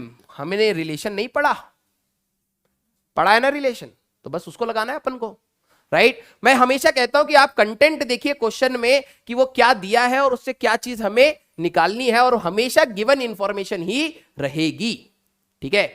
चला जाए आगे। तो सर फ्लो समझ आ रहा है कि फोर्स और टाइम का ग्राफ दे रखा है, तो एरिया से इंपल्स निकालना है। मैंने कहा यस, एरिया से इंपल्स निकालना है और इंपल्स से मोमेंटम मिलते ही आंसर आना है। यस, क्योंकि काइनेटिक एनर्जी इनिशियल जीरो है और मोमेंटम इनिशियल भी जीरो है, तो सीधे फाइनल मोमेंटम। अब एरिया निकाल गए होते तो काम बन गया होता। जरा देखे 4 3 4.5। ठीक है, नेक्स्ट पेज पे ले लेते हैं। अभी तो मैंने आपको कंसेप्ट बताया कैसे करना है। हमारे पास फोर्स और टाइम के अगर मैं ग्राफ की बात करूं, ठीक है, तो यहां पर है 4 3 और 4.5। एरिया निकालने के लिए ये भी तो चाहिए। ये कहां से निकालोगे चच्चा, कहां से निकालेंगे? अब मैथ से निकालेंगे। स्ट्रेट लाइन है ना, स्ट्रेट लाइन है। ये जो थीटा होगा वही थीटा यहां होगा। स्ट्रेट लाइन की स्लोप तो सेम ही रहेगी, तो अगर ये थीटा ले लूं तो ये भी थीटा है। तो इस ट्राइंगल का जो tan थीटा होगा that will B perpendicular over base. ठीक है, 4/3 इक्वल टू, इस ट्राइंगल का भी tan थीटा वही होगा, तो ये वाला y, अगर मैं इसको y मान लूं, ओवर 3 से 1.5 3/2 होगा, या 1.5 लिख लो, इसको मैं 3/2 कर देता हूं। ठीक है, 3/2, y की वैल्यू 2 आ गई। ऑब्वियस सी बात है नेगेटिव। अब आप एरिया निकाल सकते हो, अब आप एरिया निकाल सकते हो। अगर मान लो मैं A1 इसको कहता हूं, A2 इसको कहता हूं, तो A1 आ जाएगा half into base into height. A2 जो आएगा हमारे पास half into base into height 2। तो ये 2 से 2 कैंसिल आउट हुआ, ये 1.5 आ गया, और ये हमारे पास 3 2 6 आ गया। ऐड कर दूं सब्ट्रैक्ट कर दूं, ऐड कर दूं सब्ट्रैक्ट कर दूं, बताओ भाई।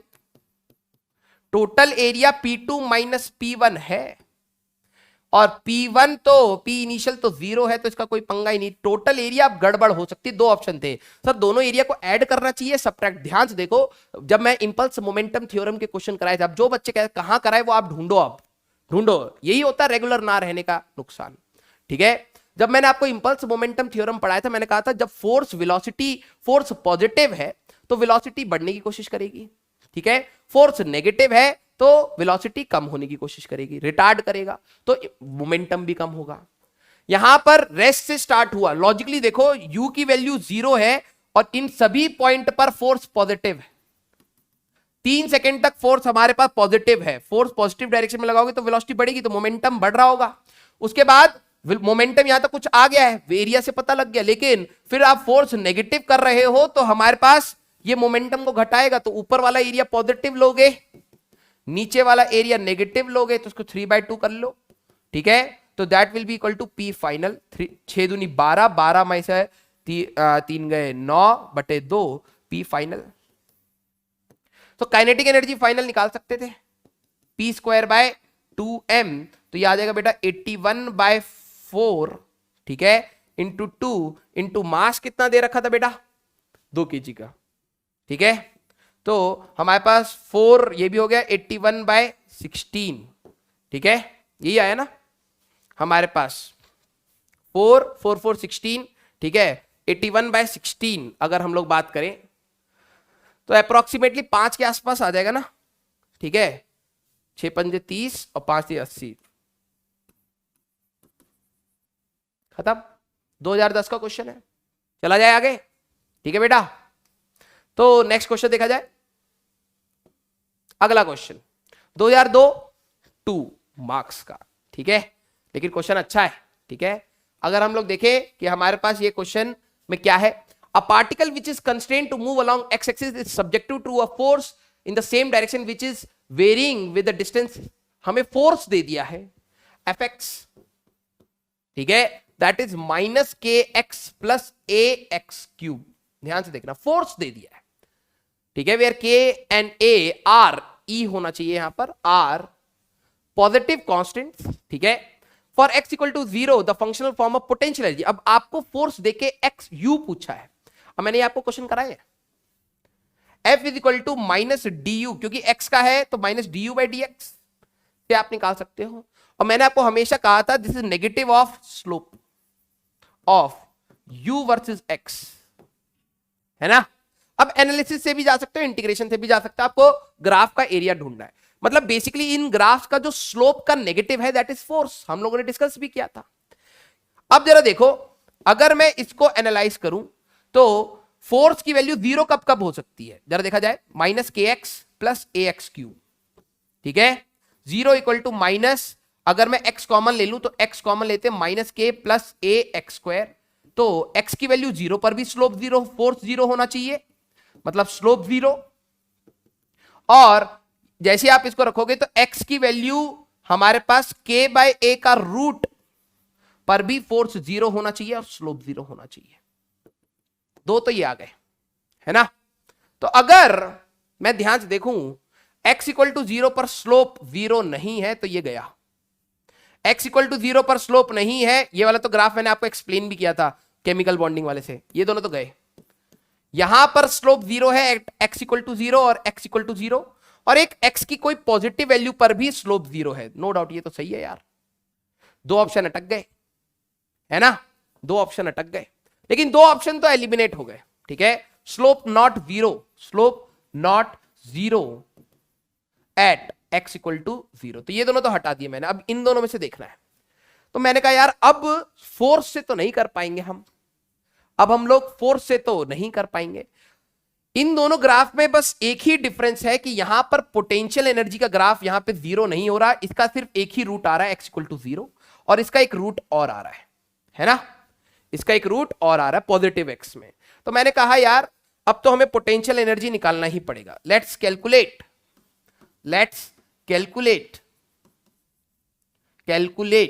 u from x from f। तो फोर्स की वैल्यू दे रखी है माइनस के x plus A x cube, I think, है ना, माइनस के एक्स प्लस ए एक्स क्यूब।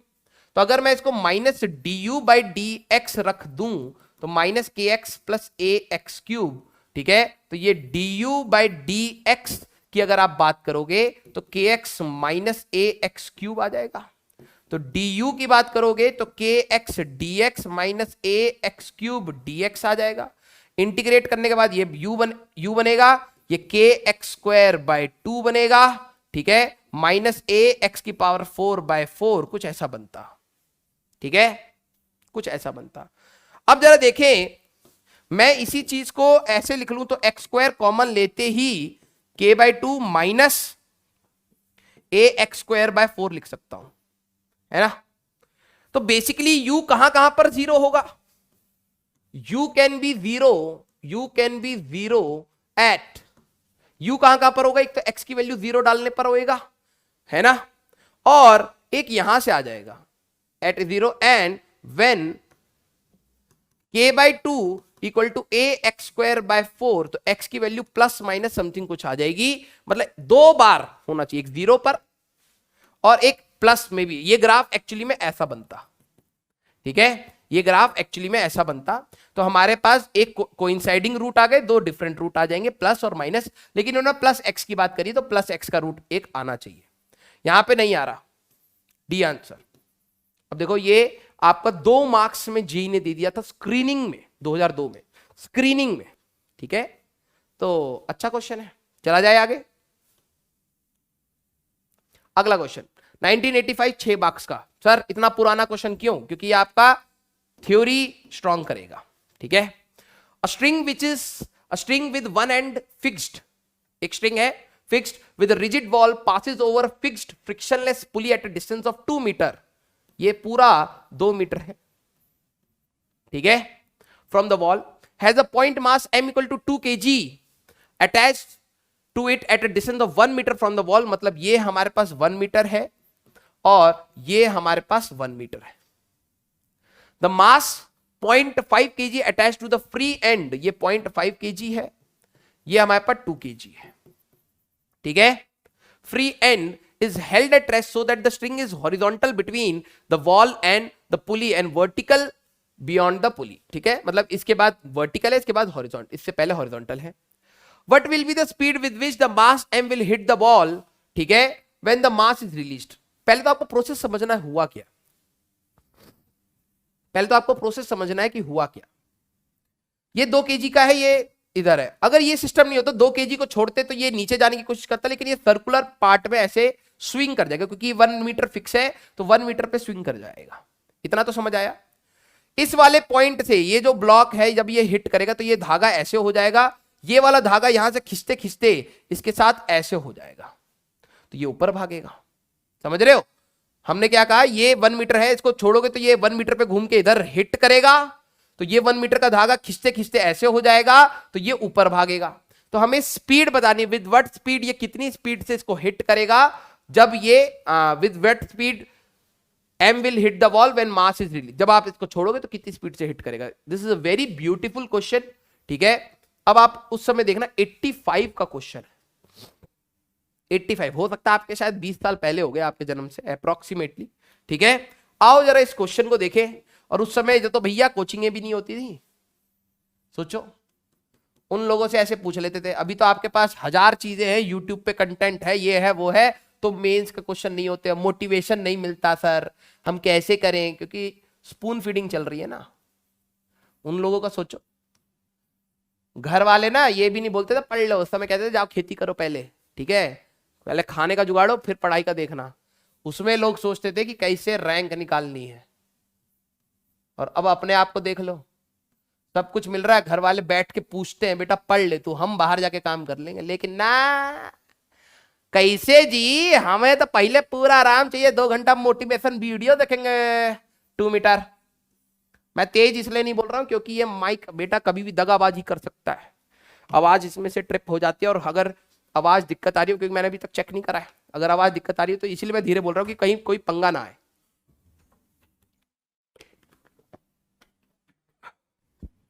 तो हमारे पास अगर मैं इसको रिलीज करता हूं यहां से, तो ये ऐसे जाके नीचे हिट करेगा। उस समय ये 1 मीटर का था, तो ये 1 मीटर नीचे तो ऐसे ही चला गया। तो उस समय इसकी जो वेलोसिटी होगी बिल्कुल सीधी होगी ऐसे।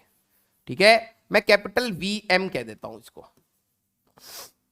ठीक है, और ये वाला धागे का लेंथ भी 1 मीटर है, लेकिन ये 1 मीटर नीचे आ गया होगा। तो ये वाला धागा कितना खींचा है जरा ये सोचना। जो ये अब धागा ऐसे हो चुका होगा तो ये वाला ब्लॉक कितना ऊपर जाएगा, हमें ये देखना है। ठीक है, ये ऐसे था पहले। ठीक है, ये अगर मैं देखूं कि ये वाला धागा पहले 1 मीटर पे था, अब ये इधर तक खींच गया होगा, तो यहीं से तो खींचा होगा, तो उसके बाद ये कहीं ना कहीं ऊपर चला गया होगा। इसको अगर मैं आर्क लेके ऐसे काट देता, अगर मैं आर्क लेके ऐसे इसको कट कर दूं, तो 1 मीटर तो यहां पुली से लेके यहां तक 1 मीटर अभी भी है और 1 मीटर ये भी है। एक्स्ट्रा क्या है, एक्स्ट्रा तो ये लेंथ हुआ है ना, देखो यही तो एक्स्ट्रा है। और ये खींचा कहां से, यहां से खींचा होगा। समझ रहे हो, समझ रहे हो कि भाई ये जो 1 मीटर था ये तो नीचे गया, तो 1 मीटर तो ये हो गया, और 1 मीटर हमारे पास अगर मैं आर्क लेके यहां काट दूं तो 1 मीटर ये है, यही एक्स्ट्रा लेंथ है। और ये खींचा कहां से, यहां से खींचा। कितना आएगा जरा ये देखो, एक ट्राइंगल अगर मैं ऊपर मान लूं तो ये लेंथ था 2 मीटर का, ये लेंथ था 1 मीटर का, ये टोटल लेंथ अगर आप देखोगे अंडर रूट में 2 का स्क्वायर और ये √5 आ गया, -1 कर दोगे तो √5 ये पूरा है, √5 पूरा है, तो √5 -1 ये एक्स्ट्रा है, तो ये यहीं से तो ऊपर भागा होगा। आया ना, √5 -1।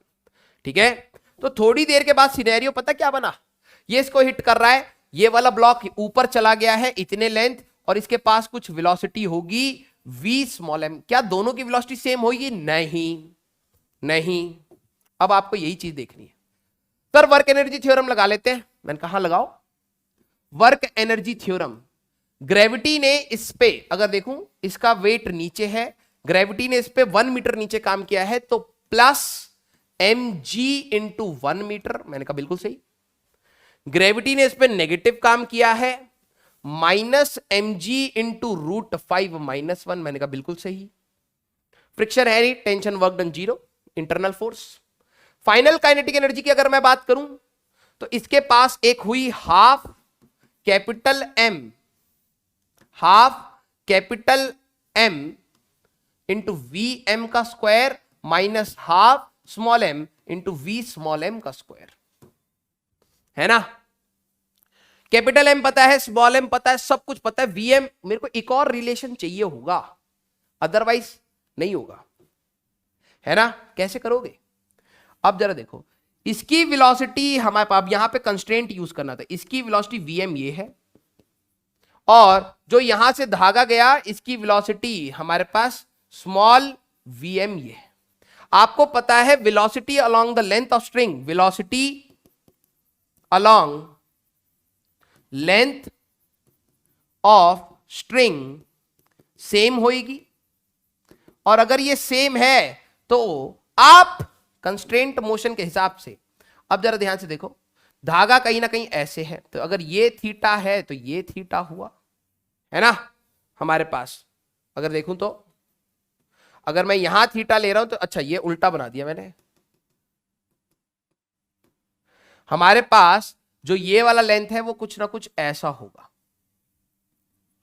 है ना। तो ये वाला जो यहां पर हमारे पास थीटा, ये वाली लेंथ और ये वाला अगर थीटा है तो ये वाला थीटा होगा, तो ये वाला थीटा होगा, ऑल्टरनेट एंड वर्टिकली। तो Vm cos theta, Vm cos theta कहीं ना कहीं इसको पुल करने की कोशिश कर रहा है, वो V इंटू स्मॉल m के बराबर होना चाहिए, है ना। तो cos थीटा आप यहां से निकाल सकते हैं 2/√5, तो Vm 2/√5 is equal to small Vm, ठीक है। हमें तो कैपिटल Vm ही चाहिए था, तो ये हो जाएगा 2 इंटू 10 माइनस 0.5 है, तो ये हो जाएगा 1/2, ठीक है। तो g की वैल्यू करने के बाद √5 minus 1 equal to half, 2 into Vm का स्क्वायर करोगे, अच्छा Vm का स्क्वायर माइनस, अच्छा प्लस, क्योंकि काइनेटिक एनर्जी फाइनली है ना ये, ठीक है, प्लस, ओके। इनिशियल जीरो थी, ओके। तो यहां पर प्लस हाफ इंटू 0.5 इंटू इसका स्मॉल की जगह पे इसका रखते तो 4/5 इंटू Vm का स्क्वायर। अब आपके पास एक वेरिएबल है, वेलोसिटी अलोंग Vm आप निकाल सकते हैं। देखो कितना अच्छा क्वेश्चन था। जब ये स्विंग करके नीचे जाएगा, टेंशन इंटरनल है, वर्क डन 0 हो गया। मैं दोनों को लेके चल रहा हूं, पूरे सिस्टम को लेके चल रहा हूं, ठीक है। तो वर्क डन बाय ग्रेविटी, इसका 1 मीटर नीचे जाएगा प्लस mg1, ठीक है। ये कितना ऊपर जाएगा वो आपको देखना था, क्योंकि अगर ये नीचे जाएगा तो 1 मीटर ये हो गया, क्योंकि ये 1 मीटर के इस पे घूमेगा, 1 मीटर ये हो गया, 2 मीटर ये था, तो ये √5 आया। लेकिन 1 मीटर तो पहले से इधर था, अगर काट लूं तो ये एक्स्ट्रा था, तो ये आएगा √5 माइनस 1, मतलब ये यहीं से खींचा तो ये ऊपर गया √5 माइनस 1, ठीक है। तो एक पे वर्क डन पॉजिटिव, एक पे वर्क डन नेगेटिव, टेंशन का कोई वर्क डन नहीं, फ्रिक्शन यहां पे कोई नहीं। Kinetic energy half m Vm का स्क्वायर और half m V small m का स्क्वायर, फाइनल काइनेटिक एनर्जी है, इनिशियल दोनों का 0 था। अब बात यह है दोनों की वेलोसिटी सेम नहीं है, तो हमें कहीं ना कहीं इनके बीच का रिलेशन चाहिए था, अदरवाइज क्वेश्चन सॉल्व नहीं होता। तो मैंने कंस्ट्रेंट यूज कर लिया, क्योंकि दोनों एक ही धागे से कनेक्टेड है, और अगर धागे से कनेक्टेड है तो धागे का लेंथ कभी चेंज नहीं होता, तो velocity along the length of the string is always constant. तो मैंने ये अगर एंगल थीटा लिया तो along the length Vm cos theta है, ये अगर थीटा है तो वर्टिकली अपोजिट ये थीटा है, तो ये थीटा cos थीटा 2/√5 लगा के यहां सॉल्व कर लेना, आंसर आपका आ जाएगा, ठीक है। अच्छा क्वेश्चन है, चला जाए आगे। नेक्स्ट क्वेश्चन 2015 का एडवांस का प्रॉब्लम, ठीक है। अब देखते ही आधे बच्चे डर जाएंगे, ये मैथ्स द कॉलम है, ठीक है। हाँ, अब मैं इसमें आपको भी दूंगा, अब आपको ये चीज एनालाइज करनी है कि कैसे कैसे इसको करना है, ठीक है। A particle of unit mass m की वैल्यू 1, ठीक है, is moving along the x axis under the influence of a force and total energy is conserved, total energy conserved है, ठीक है। 4 possible forms of potential energy of the particle are given. ये हमारे पास 4 रंग बिरंगी पोटेंशियल एनर्जीज है in column 1। A and U0 are constant, A और U0 कांस्टेंट है। Match the potential energies in column 1 to corresponding statements in column 2, मतलब हमें इनमें से इन दोनों को मैच करना है। ऑप्शंस नहीं दे रखे क्या? नहीं, ऑप्शंस नहीं दे रखे, चलो ठीक है, ओके। तो अब यहां पे पोटेंशियल एनर्जीज गिवन है, कॉलम 2 में क्या है जरा देखो। Force acting on the particle at 0 is this, force acting on the particle at 0, force acting on the particle experience an attractive force. Attractive force मतलब फोर्स नेगेटिव, मैंने आपको बताया है, ठीक है। Particle with total energy u naught by 4 can oscillate above the point, ये oscillate मतलब stable equilibrium, ठीक है, स्टेबल इक्विलिब्रियम में ही बार बार ऑसिलेट करेगा। तो ये तो कहीं ना कहीं ये F equal to minus d u by d x का फंक्शन का है ना। अब जरा मैं इन फंक्शंस को जरा देखता हूं, ठीक है। पहला, क्योंकि फोर्स बात हो रही तो पहले पोटेंशियल से फोर्स तक तो पहुंचे, फिर मैच करने की कोशिश करेंगे, ठीक है। तो पहले u not by two a option को जरा देखते हैं। u जो है that is u not by two bracket में हमारे पास 1 minus x square by a square का whole square, 1 minus x square by a square का होल स्क्वायर, ठीक है।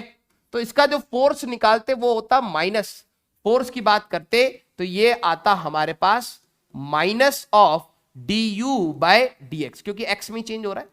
तो माइनस ऑफ, अगर आप डिफरेंशिएशन करोगे तो कांस्टेंट बाहर आ गया, इसमें चेन रूल लगाओगे तो ये 2 into 1 minus x square by a square, और प्रोडक्ट अंदर वाले को डिफरेंशिएट करोगे 1 का 0 minus of 2x by a square, ये फोर्स आता, that will be equal to minus of 2 से 2 कैंसिल आउट यू नॉट, ठीक है।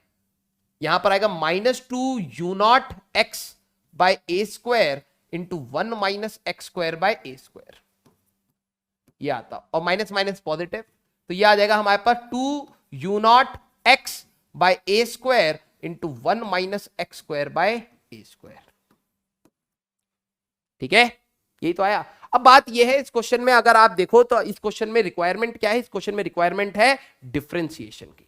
आप कितनी अच्छी डिफरेंशिएशन जानते हो तो आप पहले फंक्शन तक पहुंचोगे, ठीक है। तो डिफरेंशिएशन कैसे करा, D u by d x, तो माइनस बाहर ही है, ये तो कांस्टेंट है तो यू नॉट बाई टू बाहर, इसका पावर पहले आएगा 2 into 1 minus x square by a square, अंदर का डिफरेंशिएशन करोगे 0 और माइनस 2x, इस टाइप से सॉल्व कर लिया, ये आ गया, ठीक है। बी ऑप्शन को जरा देखा जाए कि हमारे पास बी ऑप्शन में फंक्शन क्या दे रखा है, u not by two x square by a square, u is equal to u not by two x square by a square. अगर मैं फोर्स की बात करूं तो force is equal to minus of d u by d x होएगा, ठीक है, that will be minus of, इसका डिफरेंशिएशन करोगे यू नॉट बाई टू और ये हो जाएगा 2x बाई ए स्क्वायर, तो यहां पर 2 से 2 कैंसिल आउट हो जाएगा, minus of u naught x by a square, ये आ गया, है ना।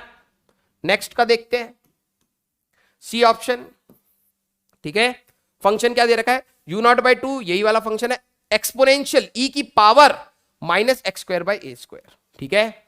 यहां पे फंक्शन है u not by two x square by a square into e की power minus x square by a square, ऐसा दे रखा है, ये ई की पावर है, ठीक है। U not by two x square by a square, e की power minus x square by a square. अब इसका डिफरेंशिएशन करना है तो आपको ये पता लग रहा होगा, प्रोडक्ट रूल आ गया, F is equal to minus of d u by d x minus of, अगर मैं डिफरेंशिएशन करूं तो कांस्टेंट को बाहर ले आओ, पहले u naught by 2a square को बाहर ले आया, ठीक है, अंदर इसका एक्स स्क्वायर का डिफरेंशिएशन करोगे 2x, इसको ऐसे ही रहने दो, ठीक है, ये आ जाएगा 2x और इसको ऐसे ही रहने दो, e की power minus x square by a square, plus इस बार एक्स स्क्वायर को ऐसे ही रहने दो, इसका डिफरेंशिएशन करो, एक्सपोनेंशियल का वही रहता है और चेन रूल के हिसाब से minus 2x by a square आपका ये और आना चाहिए था, ठीक है।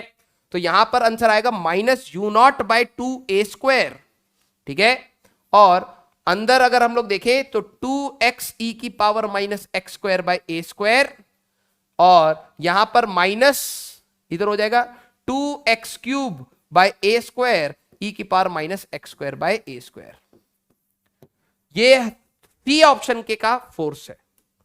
फोर्थ हमारे पास u not by two x by a minus ये क्यूब है, ठीक है, तो पहले लिखते हैं u not by two x by a, तो डी ऑप्शन कौन से कलर से करें, व्हाइट से कर ले, व्हाइट से हो गया, ग्रीन से कर लेते हैं, ठीक है, अच्छा ग्रीन भी हो गया, चलो ठीक है।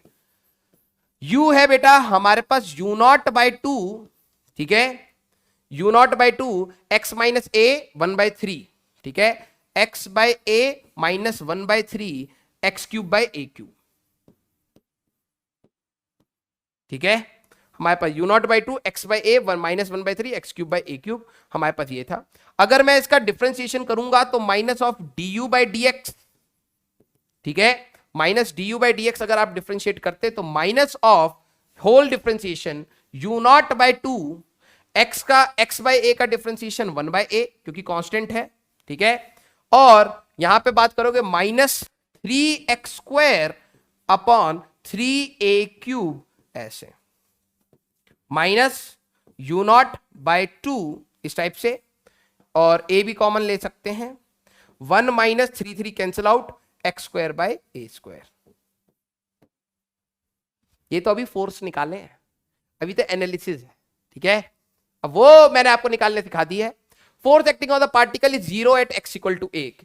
इनमें से कौन से में x की वैल्यू a डालते ही फोर्स 0 आ जाएगा, ठीक है, तो इसका फोर्स ये है, x की वैल्यू a डालते ही फोर्स 0, x की वैल्यू a डालोगे तो नहीं आएगा, ठीक है, x की वैल्यू a डालोगे तो फोर्स 0, तो मतलब हमारे पास a और d, अरे कहां गया, ठीक है, a और d तो है ही। अब आ जाओ उस बवाल को जरा देखा जाए, ठीक है, मतलब इन्होंने कहा कि x की वैल्यू पे x की वैल्यू a डालती फोर्स 0 है, ठीक है, तो x की वैल्यू यही फाइनल आया था ना, इसका ये फाइनल आया था, इसका ये फाइनल आया था रिजल्ट, इसका ये फाइनल रिजल्ट आया था, ठीक है, और इसका ये फाइनल रिजल्ट आया था, ठीक है। x की वैल्यू जैसे ही आप a डालोगे 1 माइनस 1 0, ये भी हट जाएगा, ये भी हट जाएगा, ये नहीं हटेगा। अब इसमें जरा डालो कि ये आ जाएगा e की पावर, तो कॉमन ले सकते हो, x की वैल्यू अगर आप a डालोगे तो ये आ जाएगा 2a, और ये बाहर चला गया अभी हमारे पास, और यहां पर भी 2a, ये भी 0 हो जाएगा बेटा, ठीक है। अगर आप x की वैल्यू a डाल के जरा देखना तो ये e की पावर -1 बन गया, ठीक है, और यही भी, तो ये तो बाहर ही चला गया, कोई उसमें पंगा ही नहीं है, ये बनेगा 2a और a cube by a square, तो -2a, तो 2a और -2a, तो सी ऑप्शन भी हमारे पास, सी ऑप्शन भी हमारे पास इसको मैच करना चाहिए।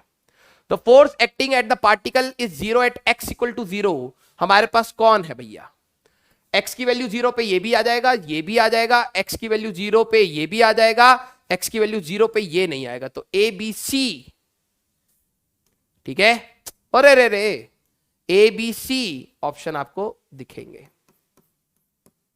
The force acting on the particle is 0 at x equal to -a पे किन पे 0 हो रहा है, ठीक है, x की वैल्यू -a डालोगे तो स्क्वायर होने के बाद ये फिर से 0, इन्होंने बोला है कि कौन कौन पे -a पे 0 है ना, force acting on the particle 0 at x equal to -a, ठीक है, -a अगर आप डालोगे तो ये भी तब भी 0 हो जाएगा, -a डालोगे तो ये 0 नहीं हुआ, ठीक है, -a डालोगे तब भी हमारे पास ये x -2a बनेगा, और यहां पर माइनस माइनस प्लस, ठीक है, तब भी ये 0 हो जाएगा, और -a तो ये भी हो जाएगा, -a पे ये भी हो जाएगा, a और d तो है ही, ठीक है, a और d तो है ही। अब जरा c को देखो क्योंकि वो बड़ा एक्सप्रेशन है, ध्यान से देखो, x की वैल्यू -a डालेंगे तो ये फिर से e की पावर -1, e की पावर -1 बाहर ले जा रहा, x की वैल्यू -a डाला तो -2a, ये माइनस माइनस प्लस बन जाएगा, ठीक है, तो फिर से 0 हो जाएगा, तो ये भी हमारे पास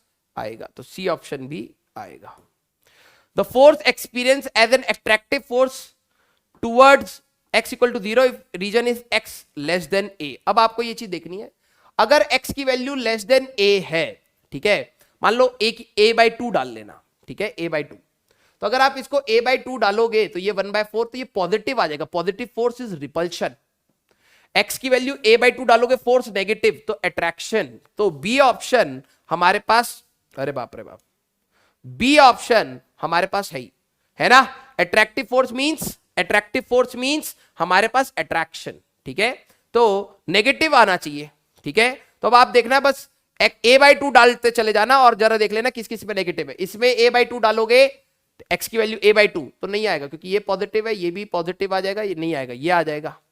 a/2 डाल के देख लेना, e की power minus something is always positive, बाहर ले जाना, सॉल्व करके देखना, 2 इंटू a/2 तो a, और 2 इंटू a/2 ये बहुत ही छोटी क्वांटिटी बन जाएगी, ये पॉजिटिव और ये नेगेटिव, तो ये फिर से आएगा हमारे पास सी ऑप्शन, ठीक है, और हमारे पास यहां पर भी a/2 अगर आप डालोगे तो ये हमारे पास 1 माइनस समथिंग पॉजिटिव और बाहर नेगेटिव है तो अट्रैक्टिव, तो डी ऑप्शन, ठीक है।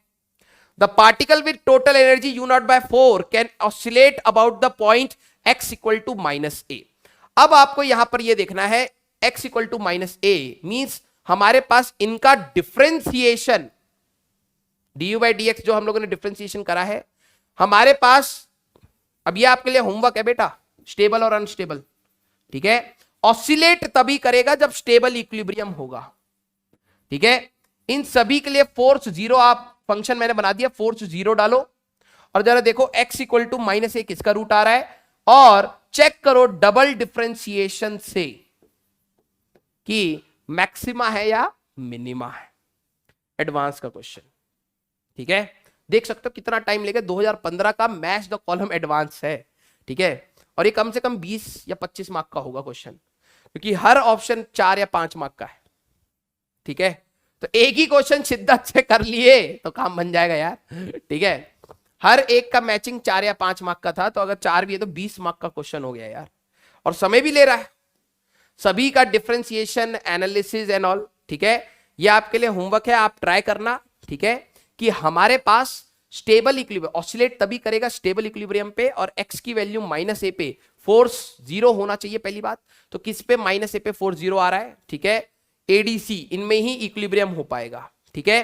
फिर उसके बाद आप चेक करोगे कि किसमें स्टेबल आ रहा है किसमें अनस्टेबल, तो डबल डिफरेंशिएशन इनका जो आपने ये डी बाई डी एक्स करा है इसका एक और बार डिफरेंशिएशन करके आपको चेक करना पड़ेगा। बहुत लेंदी है लेकिन कंसेप्ट आपको आई होप चीजें समझ आ रही होगी, ठीक है। चला जाए आगे। अगला question, figure show the uniform smooth and flexible rope of mass m। मान लो कि आपके पास एक बहुत स्मूथ रोप है, ठीक है, मास m, लेंथ 2l, ठीक है, ये इस टाइप से है हमारे पास।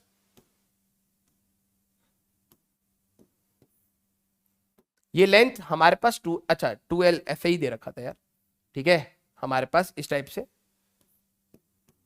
ये काम का नहीं है।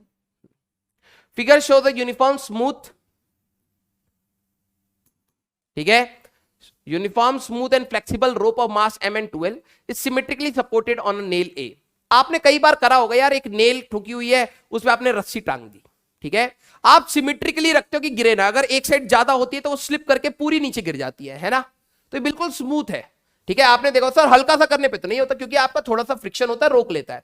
अगर ये बहुत स्मूथ हुई तो आपको बिल्कुल बराबर रखना पड़ेगा, तब जाकर ये हमारे पास रुके। हल्का सा भी ज्यादा हो, एक साइड वेट ज्यादा एक साइड वेट कम, खड़ाक से चला जाएगा, ठीक है।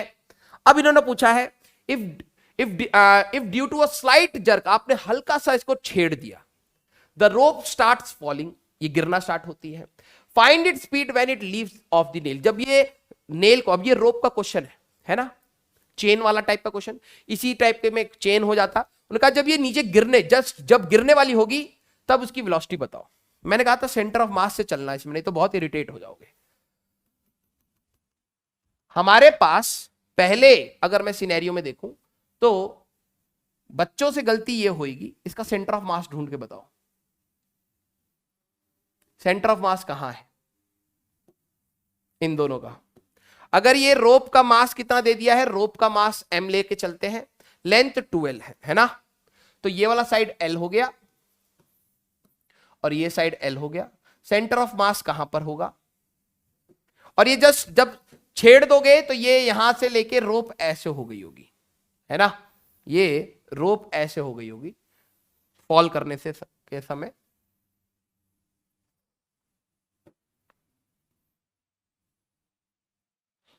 Twelve length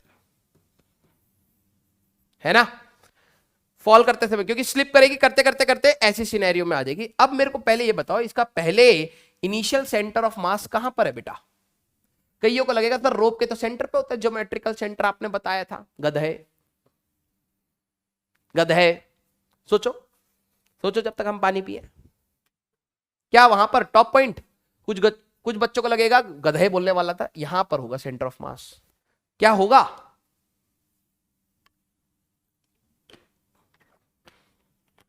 centre of mass mass distribution पर डिपेंड करता है। इस रॉड का सेंटर मास अभी ये, अगर इसको मैं तोड़ के इधर दोनों को ऐसे दो रॉड रख लूंगा ना, उनका सेंटर मास ये होगा। आई होप यहां पे एक और पेन हो मैं समझा पाऊं, पेन तो नहीं है, आई थिंक है। जरा ये देखना, मान लो ये पूरी रॉड होती, ठीक है, ये पूरी रॉड होती, तो इसका सेंटर ऑफ मास इन दोनों के इंटरसेक्शन पे, दोनों का मास बराबर है तो यहां पर होता। अगर मैं इसको तोड़ के यहां ले आऊंगा तो सेंटर ऑफ मास यही होगा। गधे हो क्या? यहां पे बैलेंस आउट कर लोगे, कहां होगा? यहां, है ना। तो इसका इनिशियल सेंटर ऑफ मास, मैंने देखा है बहुत बच्चे यहीं लेके चलते हैं, बिल्कुल। ये अगर L और L 2L लेंथ हो गया तो ये यहां पर L/2 पर था, इनिशियल सेंटर ऑफ मास इस लेवल पर था, COM लेवल, COM इनिशियल। अब जब ये रॉड ऐसे होगी, लॉजिकली सोच लो यार, अगर ये रॉड हमारे पास ऐसे होती तो सेंटर ऑफ मास बीच में आता यहां पर, है ना, क्योंकि आप यहीं से बैलेंस आउट करते। अगर मैं ऐसे कर दूं तो सेंटर ऑफ मास ये नहीं रहा भैया, सेंटर ऑफ मास ये हो गया। तो जब ये रोड हमारे पास इस टाइप से टंगा हुआ था तो सेंटर ऑफ मास यहां पर था, और जब ये गिरने लगा तो सेंटर ऑफ मास ऐसे हो जाएगा। तो सेंटर ऑफ मास यहां से इस पूरे का आधे की अगर मैं बात करूं तो यहां पर ये L लेंथ नीचे यहां तक चला गया होगा, तो फ्रिक्शन है नहीं, सेंटर ऑफ मास L/2 से L तक चला गया, तो fall of centre of mass, fall of COM अगर देखा जाए तो L/2 का है। बस हो गया क्वेश्चन। वर्क एनर्जी थ्योरम क्या कहती थी? वर्क एनर्जी थ्योरम, तो work done by conservative, work done by non equal to K2 minus K1। तो ग्रेविटी ने काम किया पॉजिटिव डायरेक्शन में, है ना, क्योंकि यहीं पर इनका सेंटर ऑफ मास की वजह से mg लग रहा होता, और अभी mg यहां तक पहुंच गया है। तो ये तो वर्क डन तो नीचे पॉजिटिव हुआ, plus mg into L/2 equal to half m into v square, जिससे चलने लग गया होगा, v से जा रहा होगा, ठीक है, पहले रेस्ट पर था, ये हो गया, ठीक है, खत्म खत्म, ठीक है। रोप वाले क्वेश्चन में सेंटर ऑफ मास आपको रिलेट करना पड़ेगा, अदरवाइज बहुत दिक्कत आएगी, ठीक है। तो दिस वाज द क्वेश्चन जो आप कर सकते थे, बहुत छोटा सा क्वेश्चन था, लेकिन यस गलती ये होती सेंटर ऑफ मास जो पहले ऊपर ले लेते उनसे गलती हो जाती। चला जाए अगले पे, अगला question, a block of a mass m, ये भी जेई में पूछा गया पुराना question, a block of mass m is held at rest, ये m is held at rest on a smooth, ये m है बेटा मास, ठीक है, on a smooth horizontal floor, a smooth light pulley is fixed at a height 6 metre above the ground over which a string of length 16 metre, length of string जो हमें दे दी है that is 16 metre, ठीक है, and connected to A as shown in the figure, A से हम लोगों ने ऐसे कनेक्ट कर दी है। On the other end of the string a block B of same mass, इसका भी मास m है, ठीक है, is connected and hanging at a height of 5 metre, पहले ये 5 मीटर के हाइट पे था। If system is release find the speed with which block be hit the floor, कितनी स्पीड से हिट करेगा, है ना, कहीं फ्रिक्शन नहीं है, कहीं फ्रिक्शन नहीं है, तो वर्क एनर्जी थ्योरम हम लोग भी लगा सकते हैं और मैकेनिकल एनर्जी कंजर्वेशन भी लगा सकते हैं। तो मैं इसका पहले डायग्राम बनाता हूं, जरा ये देखना होगा क्या। हमारे पास अगर मैं पहले सिनेरियो की बात करूं, जब आपने रिलीज किया, ठीक है, जब आपने यहां पर ये रिलीज किया, तो ये पहला ब्लॉक m ये था, और ये 5 मीटर की हाइट पर था, और ये हमारे पास 6 मीटर की हाइट थी। जैसे ही आप रिलीज करोगे तो ये नीचे भागने लगेगा, ठीक है, ये नीचे जाएगा और ये इधर भागेगा, ये नीचे जाएगा, ये इधर भागेगा। At the time when it will hit the ground, जरा ध्यान से देखो, जब ये हिट करने की सिचुएशन होगी तो ये रोप कहां गया, अंडू, हाँ, तो ये रोप ऐसे हो चुकी होगी और ये हिट करने वाला होगा। हिट सर, हिट करने के बाद तो वेलोसिटी जीरो, नो डाउट, लेकिन जस्ट हिट करने की बात करूं तो ये ऐसे हिट कर रहा होगा, तो यहां पर इसकी वेलोसिटी, इसको बी वाला बोला है ना, इसका बी है, ये ए है, ठीक है, तो इसकी वेलोसिटी वी बी हो गई होगी, और ये हमारे पास कुछ ना कुछ ऐसे आ रहा होगा वी ए से। जरा देखना, अगर मेरे अंटरपंटर ये वाली हाइट 6 मीटर है, ठीक है, total length of the string कितना दे रखा था, जरा ध्यान से सोचो, लेंथ ऑफ द स्ट्रिंग की अगर मैं बात करूं तो length of the string 16 metre था, तो 10 मीटर ये हुआ, है ना, तो क्या आपको ये नहीं समझ आ रहा कि पाइथागोरस थ्योरम से ये 8 हो गया होगा? कहां से आया? अंडर रूट में 100 का स्क्वायर माइनस 6 का स्क्वायर, तो 64 8 है ना। वर्क एनर्जी थ्योरम लगा लो अब, कितना आसान क्वेश्चन है। वर्क एनर्जी थ्योरम के हिसाब से work done by conservative, work done by non equal to K2 minus K1। Gravity ने काम किस पे किया? सिर्फ इस पे। ग्रेविटी ने इस पे काम नहीं किया। कितना किया? Plus mg into 5। Non conservative था नहीं, स्प्रिंग कोई है नहीं, टेंशन इंटरनल है, work done 0। Final kinetic energy half m, इसकी वेलोसिटी अलग होगी, va का square plus half m vb का स्क्वायर माइनस 0, इनिशियल 0 है ना। दोनों रेस्ट से स्टार्ट थे। va और vb नहीं पता, एक इक्वेशन दो वेरिएबल, कहीं ना कहीं फिर से मेरे पास va और vb नहीं पता। मैंने आपको कंस्ट्रेंट कराया था लेकिन आपने ध्यान नहीं दिया होगा, तो ये गया। ये अगर एंगल थीटा है तो along the length of the string, same question कराया है, तो ये अगर vb है, ये हमारे पास va है, ये थीटा है, तो va cos theta by constraint relation, by constraint relation की अगर मैं बात करूं, ठीक है, तो va cos theta must be equal to vb। Sir cos theta कहां से लाएं? तो आ तो रहा है ट्राइंगल से। cos theta base upon height, va 8/10 equal to vb, तो ये हो गया 4/5, तो 4va is by 5 equal to vb। उठा करके यहां डाल दो, तो m हमारे पास हट जाएगा, तो 50 इक्वल टू, या 50 इंटू 2, या 50 equal to half into va का स्क्वायर प्लस हाफ कॉमन ले लिया, vb के स्क्वायर में 16 va का स्क्वायर बाय 25, यही आएगा, ठीक है, va का स्क्वायर। तो यहां से आप va निकाल लेना, और एक बार va आ गया तो vb भी निकल जाएगा, ठीक है। आई होप आपको ये चीज समझ आई होगी कि किस टाइप से क्वेश्चन को करना है ना। चलो भाई देखिए कितने क्वेश्चन रह गए, अभी 4-5 क्वेश्चन रह गए ना, ठीक है। आ जा भाई, next question. A small disc a slides down with initial 0 speed, ये एक डिस्क है जो इनिशियल स्पीड u की वैल्यू 0 है, ठीक है, from top of a smooth of height h, ये h हाइट पर से है, having a horizontal portion as shown, ऐसे हॉरिजॉन्टल पोर्शन दिखा दिया है। What must be the height of the horizontal portion small h, इसकी हाइट क्या होनी चाहिए to ensure maximum L distance covered by the disc, ये मैक्सिमम रेंज हो जाए। ये क्वेश्चन है कि कितनी हाइट पर होने चाहिए कि सच दैट ये मैक्सिमम रेंज कवर कर जाए। ये क्वेश्चन मैं आपको फ्लूइड्स में भी दिखाऊंगा, टॉरिसिली थ्योरम कहते हैं इसको, ठीक है। क्या कह रहा है ये जरा समझना, कि हमारे पास, आपको भी पता है जैसे जैसे नीचे आएगा तो काइनेटिक एनर्जी बनेगी, है ना, क्योंकि कहीं फ्रिक्शन नहीं है, ये हाइट वेरी कर सकती है, small h is variable.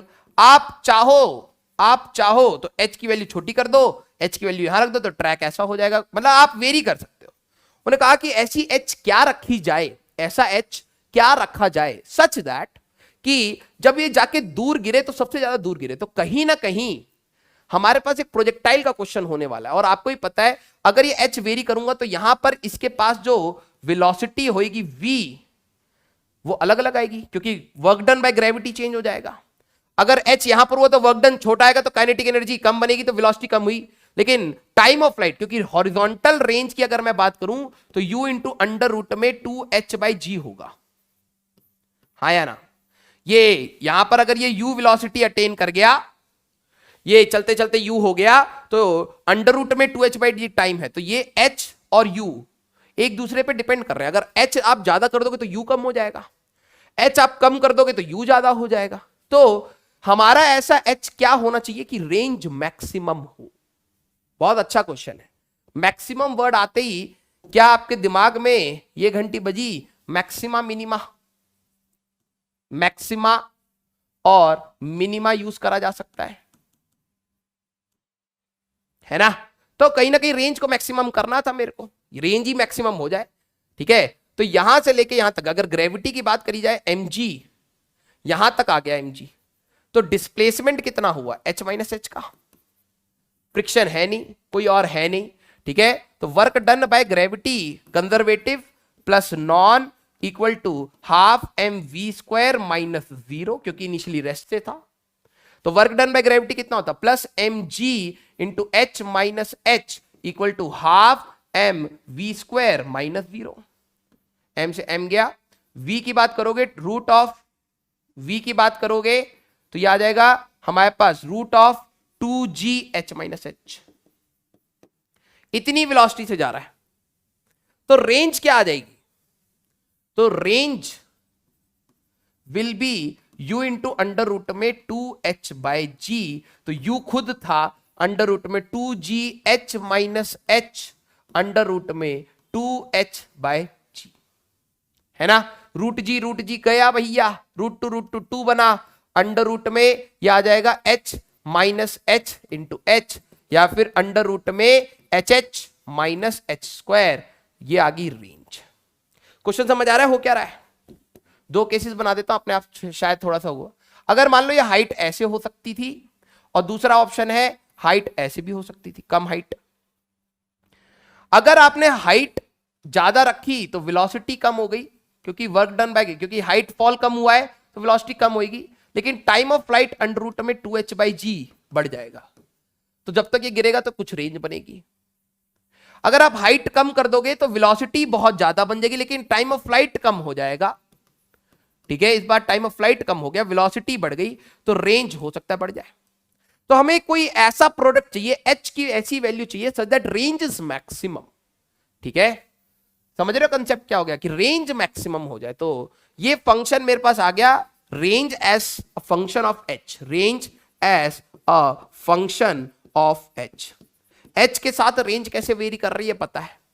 To maximise range, to maximise, अगर मेरे को रेंज को मैक्सिमम करना है तो D R by D H निकाल के 0 पुट करना है। तो मैंने क्या करा, कैलकुलेशन लंबी ना जाए, तो मैंने कहा आर स्क्वायर, जरा देखो ये आता 4 into H H minus H square, और इसको डिफ्रेंसिएशन कर लो, 2r differentiation D R by D H, और ये होता 4 इंटू एच कॉन्स्टेंट है, स्मॉल एच का डिफ्रेंसिएशन 1 माइनस 2h, ठीक है। ये आ गया dr बाई डी एच। आप जैसी 0 डालोगे तो 0 is equal to 4 into H minus 2h, और h is equal to h by 2। समझना, जब ये आधे पर होगा, आधे पर, अब देखेंगे फ्लूइड्स में कौन याद रखता है, ठीक है। जब ये h हाइट थी, इसका मतलब समझना क्या कह रहा है, कि जब ये हाइट की वैल्यू h बाई 2 होएगी तब रेंज मैक्सिमम सबसे दूर जाके गिरेगा। अदरवाइज पहले क्या होगा, वेलोसिटी बढ़ गई, टाइम कम, वेलोसिटी कम है टाइम ज्यादा है, यहां पर वेलोसिटी ज्यादा है टाइम कम हो गया, लेकिन बीच वाला पॉइंट एक इतना सुटेबल पॉइंट है कि सच दैट रेंज मैक्सिमम होगी। कितनी होगी, आप इस फॉर्मूले में, रेंज का जो ये फॉर्मूला था 2 इंटू अंडर रूट में H H minus H square, तो ये आएगा 2 अंडर रूट में h into H by 2 minus, इस टाइप से लिख रहा हूं, ठीक है, h बाई 2 पर था ना, तो h into H by 2 minus H square by 4, तो ये आ जाएगा बेटा 2 अंडर रूट में एच स्क्वायर बाय 4, तो ये आ जाएगा h। जितना ये हाइट होता है उतना ही मैक्सिमम दूर जाके ये गिर सकता है, ठीक है। तो ये एक अच्छा क्वेश्चन था आपके लिए, ठीक है। अच्छा, ये क्वेश्चन आपको और देखना है, ये भी बहुत इंपॉर्टेंट है। तो potential energy of the particle of mass 1 kg, मास की वैल्यू 1 kg है, और पोटेंशियल क्या दे रखा है, पोटेंशियल एनर्जी दे रखी है x की पावर 4, ठीक है, x की power 4 by 4 minus x square by 2, ये दे रखा है। The total mechanical energy means total energy that is 2 joules, then find the maximum speed of the particle. अब जरा देखो, maximum speed, total energy conserved है, ठीक है, टोटल एनर्जी हमारे पास, जरा देखो, the potential energy of the particle इतना, इन फोर्स फील्ड इज इतना, the total mechanical energy is इतना, then find the maximum speed. Logically सोचो, अगर मैं कह रहा हूं टोटल एनर्जी, क्या रहा हूं, होता ही है total energy is equal to kinetic energy plus potential energy, है ना। ध्यान से देखना, अगर मान लो ये 20 है और मैं इसको लिख रहा हूं 15 + 5, ठीक है। अगर मेरे को टोटल कभी चेंज नहीं हो रहा 20, तो अगर मैं इसको एक कम कर रहा हूं, इसको 14 कर रहा हूं, तो एक इसको बढ़ाना पड़ेगा। अगर मैं इसको फिक्स कर रहा हूं, इसको एक और कम कर देता हूं 13, तो इसको एक बढ़ाना पड़ेगा। मतलब अगर दो चीजों का समेशन कांस्टेंट है तो एक बढ़ रहा है तो दूसरे को घटना पड़ेगा। ये हमेशा एक दूसरे के अपोजिट होते हैं। इसीलिए पेंडुलम में, पेंडुलम जब ऑसिलेट करता है तो एक्सट्रीम पर जाके काइनेटिक 0 तो पोटेंशियल में चला गया, क्योंकि टोटल एनर्जी कंजर्व्ड है, टोटल एनर्जी फिक्स है अगर हम हवा को नहीं मानते, ठीक है। तो काइनेटिक पोटेंशियल में चली जाती है, पोटेंशियल काइनेटिक में आई, फिर काइनेटिक पोटेंशियल में चली जाती है, आपस में एक दूसरे, क्योंकि टोटल फिक्स है तो ये आपस में एक दूसरे के इनवर्सली रहते हैं। तो इन्होंने पूछा क्या, find maximum speed means maximum kinetic energy. जब काइनेटिक एनर्जी मैक्सिमम होगा, since total energy is fixed, ठीक है, तो मतलब पोटेंशियल एनर्जी मिनिमम होगा, है ना। मेरे को पोटेंशियल एनर्जी का फंक्शन, ये हमारे पास दो जूल्स दे रखा था, तो काइनेटिक एनर्जी मैक्सिमम जब होएगी तो पोटेंशियल एनर्जी मिनिमम होएगी। मेरे को पोटेंशियल एनर्जी मिनिमम चाहिए थी। अब मिनिमम निकालने का तरीका आपको पता है, du/dx निकाल लो, ठीक है। तो ये हो जाएगा x³ - x, यही तो आएगा। इसको 0 पुट कर लो तो x × x² - 1, तो x की वैल्यू 0 भी हो सकती है और +-1 भी आ सकती है।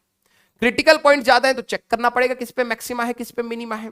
तो डबल डिफरेंशिएट करो, d²u/dx², चेक करना पड़ेगा, ठीक है। तो अगर आप इसका डिफरेंशिएशन करोगे तो 3x² - 1, या x की वैल्यू 0 पर जरा देखो, डबल डिफरेंशिएशन x की वैल्यू अगर आप 0 डालोगे, डबल डिफरेंशिएशन <1 मैक्सिमा है, ठीक है। और 1 की बात करोगे, एट x की वैल्यू +-1 की बात करोगे, डबल डिफरेंशिएशन आपका 3 - 1 ग्रेटर देन, हमारे पास <0 है, नेगेटिव आएगा ना, ठीक है। इसको ऐसे लिख देता हूं, इक्वल टू -1 विच इज <0, तो मैक्सिमा होगा।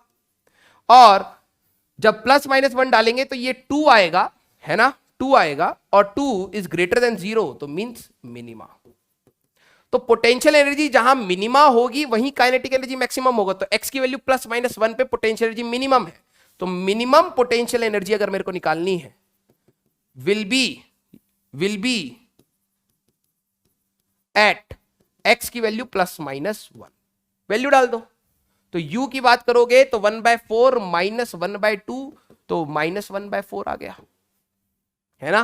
पोटेंशियल एनर्जी तो नेगेटिव हो सकती है, रेफरेंस डिपेंडेंट है। तो 2 equal to kinetic energy maximum -1/4। तो काइनेटिक एनर्जी मैक्सिमम अगर आप सॉल्व करोगे तो वो कितना आ जाएगा, उधर जाके ऐड हो जाएगा, तो 9/4। इसी को ½ mv max का स्क्वायर से इक्वेट कर दो। मास कितना दे रखा है बेटा, 1, तो v max की बात करोगे तो v max अगर आप सॉल्व करोगे तो 3/√2 आंसर आ जाएगा, ठीक है। अच्छा क्वेश्चन है, ध्यान से आपको ये चीज थोड़ी सी रिलेट करनी थी, ठीक है। और कौन सा, एक ये वाला क्वेश्चन, मेरे को ये वाला क्वेश्चन तो कराना ही है। अब जरा देखो, potential energy of the particle of mass m depends on a distance y। Potential energy of particles of mass m, ठीक है, m ये वाला है, depends on distance y from the line AB according to a relation. एक potential energy का relation दे दिया है k अपॉन √, में y² + a², कुछ ऐसा दे दिया है। a ये हो गया ना, 2a है, तो ये वाला डिस्टेंस अगर मैं इसको ऐसे कर दूं, ये 2a है, ठीक है। तो a डिस्टेंस हमारे पास ये हो गया,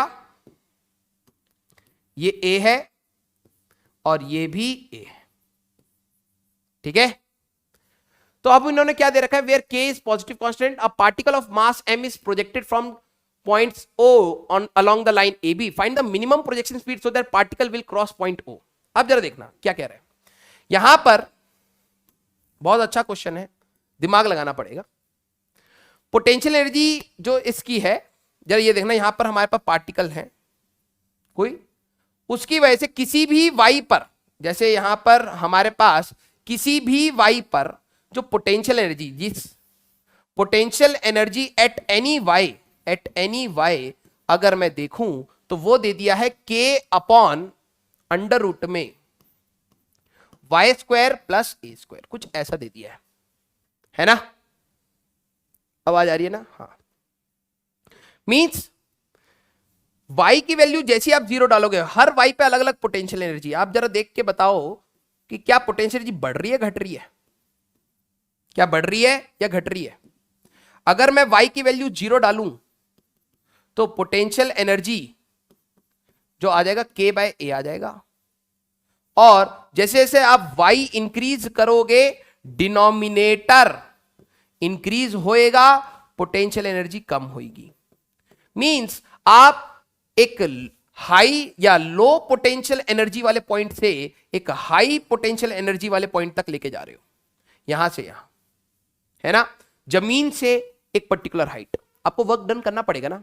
जैसे मान लो मैं एक बॉल को फेंकता हूं, तो नीचे वाला पॉइंट की पोटेंशियल एनर्जी कम है या ऊपर वाले की? सोचो पहले। अगर मैं जमीन से कोई बॉल को फेंकता हूं तो एक पर्टिकुलर हाइट पर जाती है। ध्यान से देखना, उसी लॉजिक पे क्वेश्चन है, बहुत प्यारा क्वेश्चन है। अगर मैं किसी बॉल को फेंकता हूं तो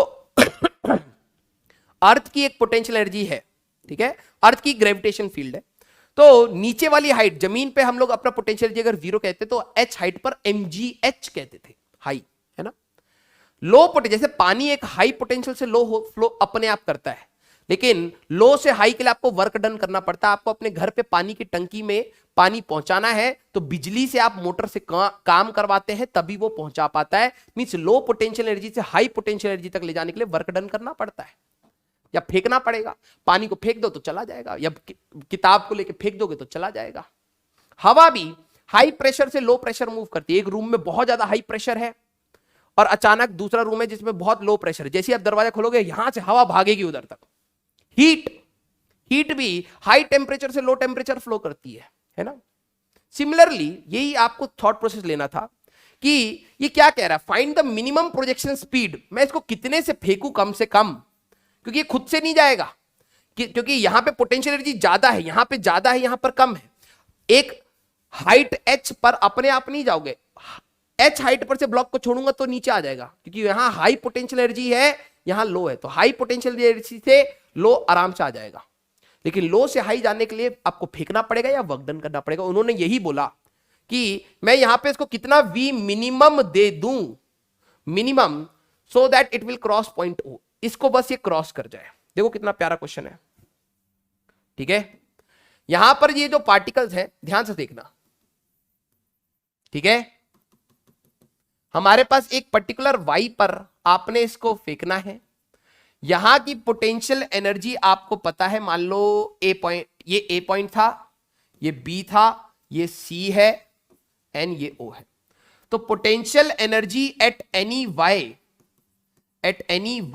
हमें दे दिया है k अपॉन अंडर रूट में वाई स्क्वायर प्लस ए स्क्वायर। तो हमारे पास जो पोटेंशियल एनर्जी एट सी है, तो that will be equal to k upon under root में वाई स्क्वायर प्लस ए स्क्वायर, और पोटेंशियल एनर्जी एट O है, that will be k upon a, है ना? इसके बाद फिर से यहां पर अगर आएगा तो y फिर से बन जाएगा, तो फिर मतलब this is lowest potential energy. Potential energy minimum की अगर मैं बात करूं, इससे छोटी नहीं हो सकती, क्योंकि इसके बाद फिर से y आ जाएगा, फिर से ये कुछ ना कुछ बनेगा। यहां पे पोटेंशियल एनर्जी वैल्यू हाई है, तो हाई से लो तो अपने आप ही चला जाएगा, है ना? रुको रुको रुको रुको, y की वैल्यू 0 है तो पोटेंशियल एनर्जी मैक्सिमम है, सॉरी यहां पर पोटेंशियल एनर्जी मैक्सिमम है, यहां पे पोटेंशियल एनर्जी मिनिमम है, मिनिमम नहीं कम है, मिनिमम तो नहीं कम है। तो लो पोटेंशियल एनर्जी से हाई पोटेंशियल एनर्जी पर पहुंचाने के लिए आपको कुछ वेलोसिटी देनी पड़ेगी, कोई फ्रिक्शन तो लग नहीं रहा है। तो आप एनर्जी कंजर्वेशन कर सकते हो, initial energy equal to final energy, initial energy half M V minimum का स्क्वायर, मैंने कितने से फेंका, प्लस क्योंकि यहां पे पोटेंशियल एनर्जी थी k अपॉन अंडर रूट में वाई स्क्वायर प्लस ए स्क्वायर, वो O तक पहुंच जाए, बस यहां पे जाके रुक भी जाए, ठीक है? Plus potential energy k by a. क्यों सर आपने यहां रोक क्यों दिया? उन्होंने कहा कि कम से कम मैं कितनी दे दूं कि वो क्रॉस कर जाए। तो मैंने कहा यार यहां तक पहुंचने की वेलोसिटी कितनी है? जैसे वर्टिकल सर्कुलर मोशन में मैंने कहा था √4 GL में रॉड जाके ऊपर चली जाती है, तो मिनिमम वेलोसिटी कितनी हुई? √4gl। क्यों? क्योंकि इससे हल्का सा ज्यादा भी कर दोगे, थ्योरेटिकली बात करें तो √4gl, राइट? एक्सपेरिमेंटली बात करोगे तो उससे थोड़ा सा ज्यादा चाहिए, लेकिन वो कुछ भी हो सकता है। √4gl में 0.0000001 भी बढ़ा दोगे तब भी चला जाएगा। तो वही सेम चीज मैंने कहा यार यहां तक पहुंचा दो, उसके बाद तो फिर से पोटेंशियल एनर्जी यहां पे तो कम हो जाएगी, क्योंकि y आ जाएगा, यहां पे y 0 है, तो पोटेंशियल एनर्जी डिनोमिनेटर यहां पे सबसे कम है तो पोटेंशियल एनर्जी सबसे ज्यादा है। एक पहाड़ टाइप है यार, एक पहाड़ है ना, यहां पर आपकी पोटेंशियल एनर्जी कम है, यहां पर पोटेंशियल एनर्जी ज्यादा है। अगर आपको बॉल उधर तक पहुंचानी तो आप बस इधर तक पहुंचाओगे, उसके बाद तो खुद ही चला जाएगा ये, है ना? तो मेरे को बस ये चाहिए था, तो v मिनिमम आप यहां से निकाल सकते थे, तो हाफ m v मिनिमम का स्क्वायर इक्वल टू k/a, इन्होंने ये वैल्यू दे रखी है क्या हमारे पास, particle is projected from toward the point O, y की वैल्यू नहीं दे रखी ना, ठीक है, हाँ, और ये वाला तो a और a था ही, ठीक है, तो हमारे पास ये वाला पॉइंट तो a और a है ही, ठीक है, और ये a था ना। एक मिनट रुको यार, y की वैल्यू अगर दे देते तो और आसान हो जाता। Depend on y from the line according to the relation where k is positive constant, a particle of mass m is projected towards the point along the line, find the minimum. हाँ ठीक है, तो नहीं दे रखा तो कोई नहीं, y की वैल्यू अगर कुछ दे दी होती a के टर्म्स में तो और आसान हो जाता, तो k/a minus k/√में y² plus a², ठीक है, और v मिनिमम आप यहां से निकाल लो, सिंपल, ठीक है। तो ये थे हमारे पास डिफरेंट टाइप ऑफ क्वेश्चंस जो आपको रिवाइज करने हैं बेटा, ठीक है, और मैं आपको कहूंगा कि क्वेश्चंस की अभी कमी नहीं है, क्वेश्चंस अभी बहुत है, बहुत बनाए जा सकते हैं, ठीक है, और बहुत है भी, लेकिन अभी हम क्या करेंगे, अपने सिलेबस को धीरे धीरे कवर करते चलना है, कॉन्फिडेंस बनाते चलना है। अगले लेक्चर में मैं आपके लिए लेके आऊंगा सेंटर ऑफ मास, ये प्लैंक वाले क्वेश्चंस, ठीक है, और फिर उसके बाद रिकॉइल वाले क्वेश्चंस और कोलिजन्स के ऊपर, ठीक है। तो प्लीज आप पढ़ते रहे, मिलेंगे हम लोग नेक्स्ट लेक्चर में, till then tata bye bye.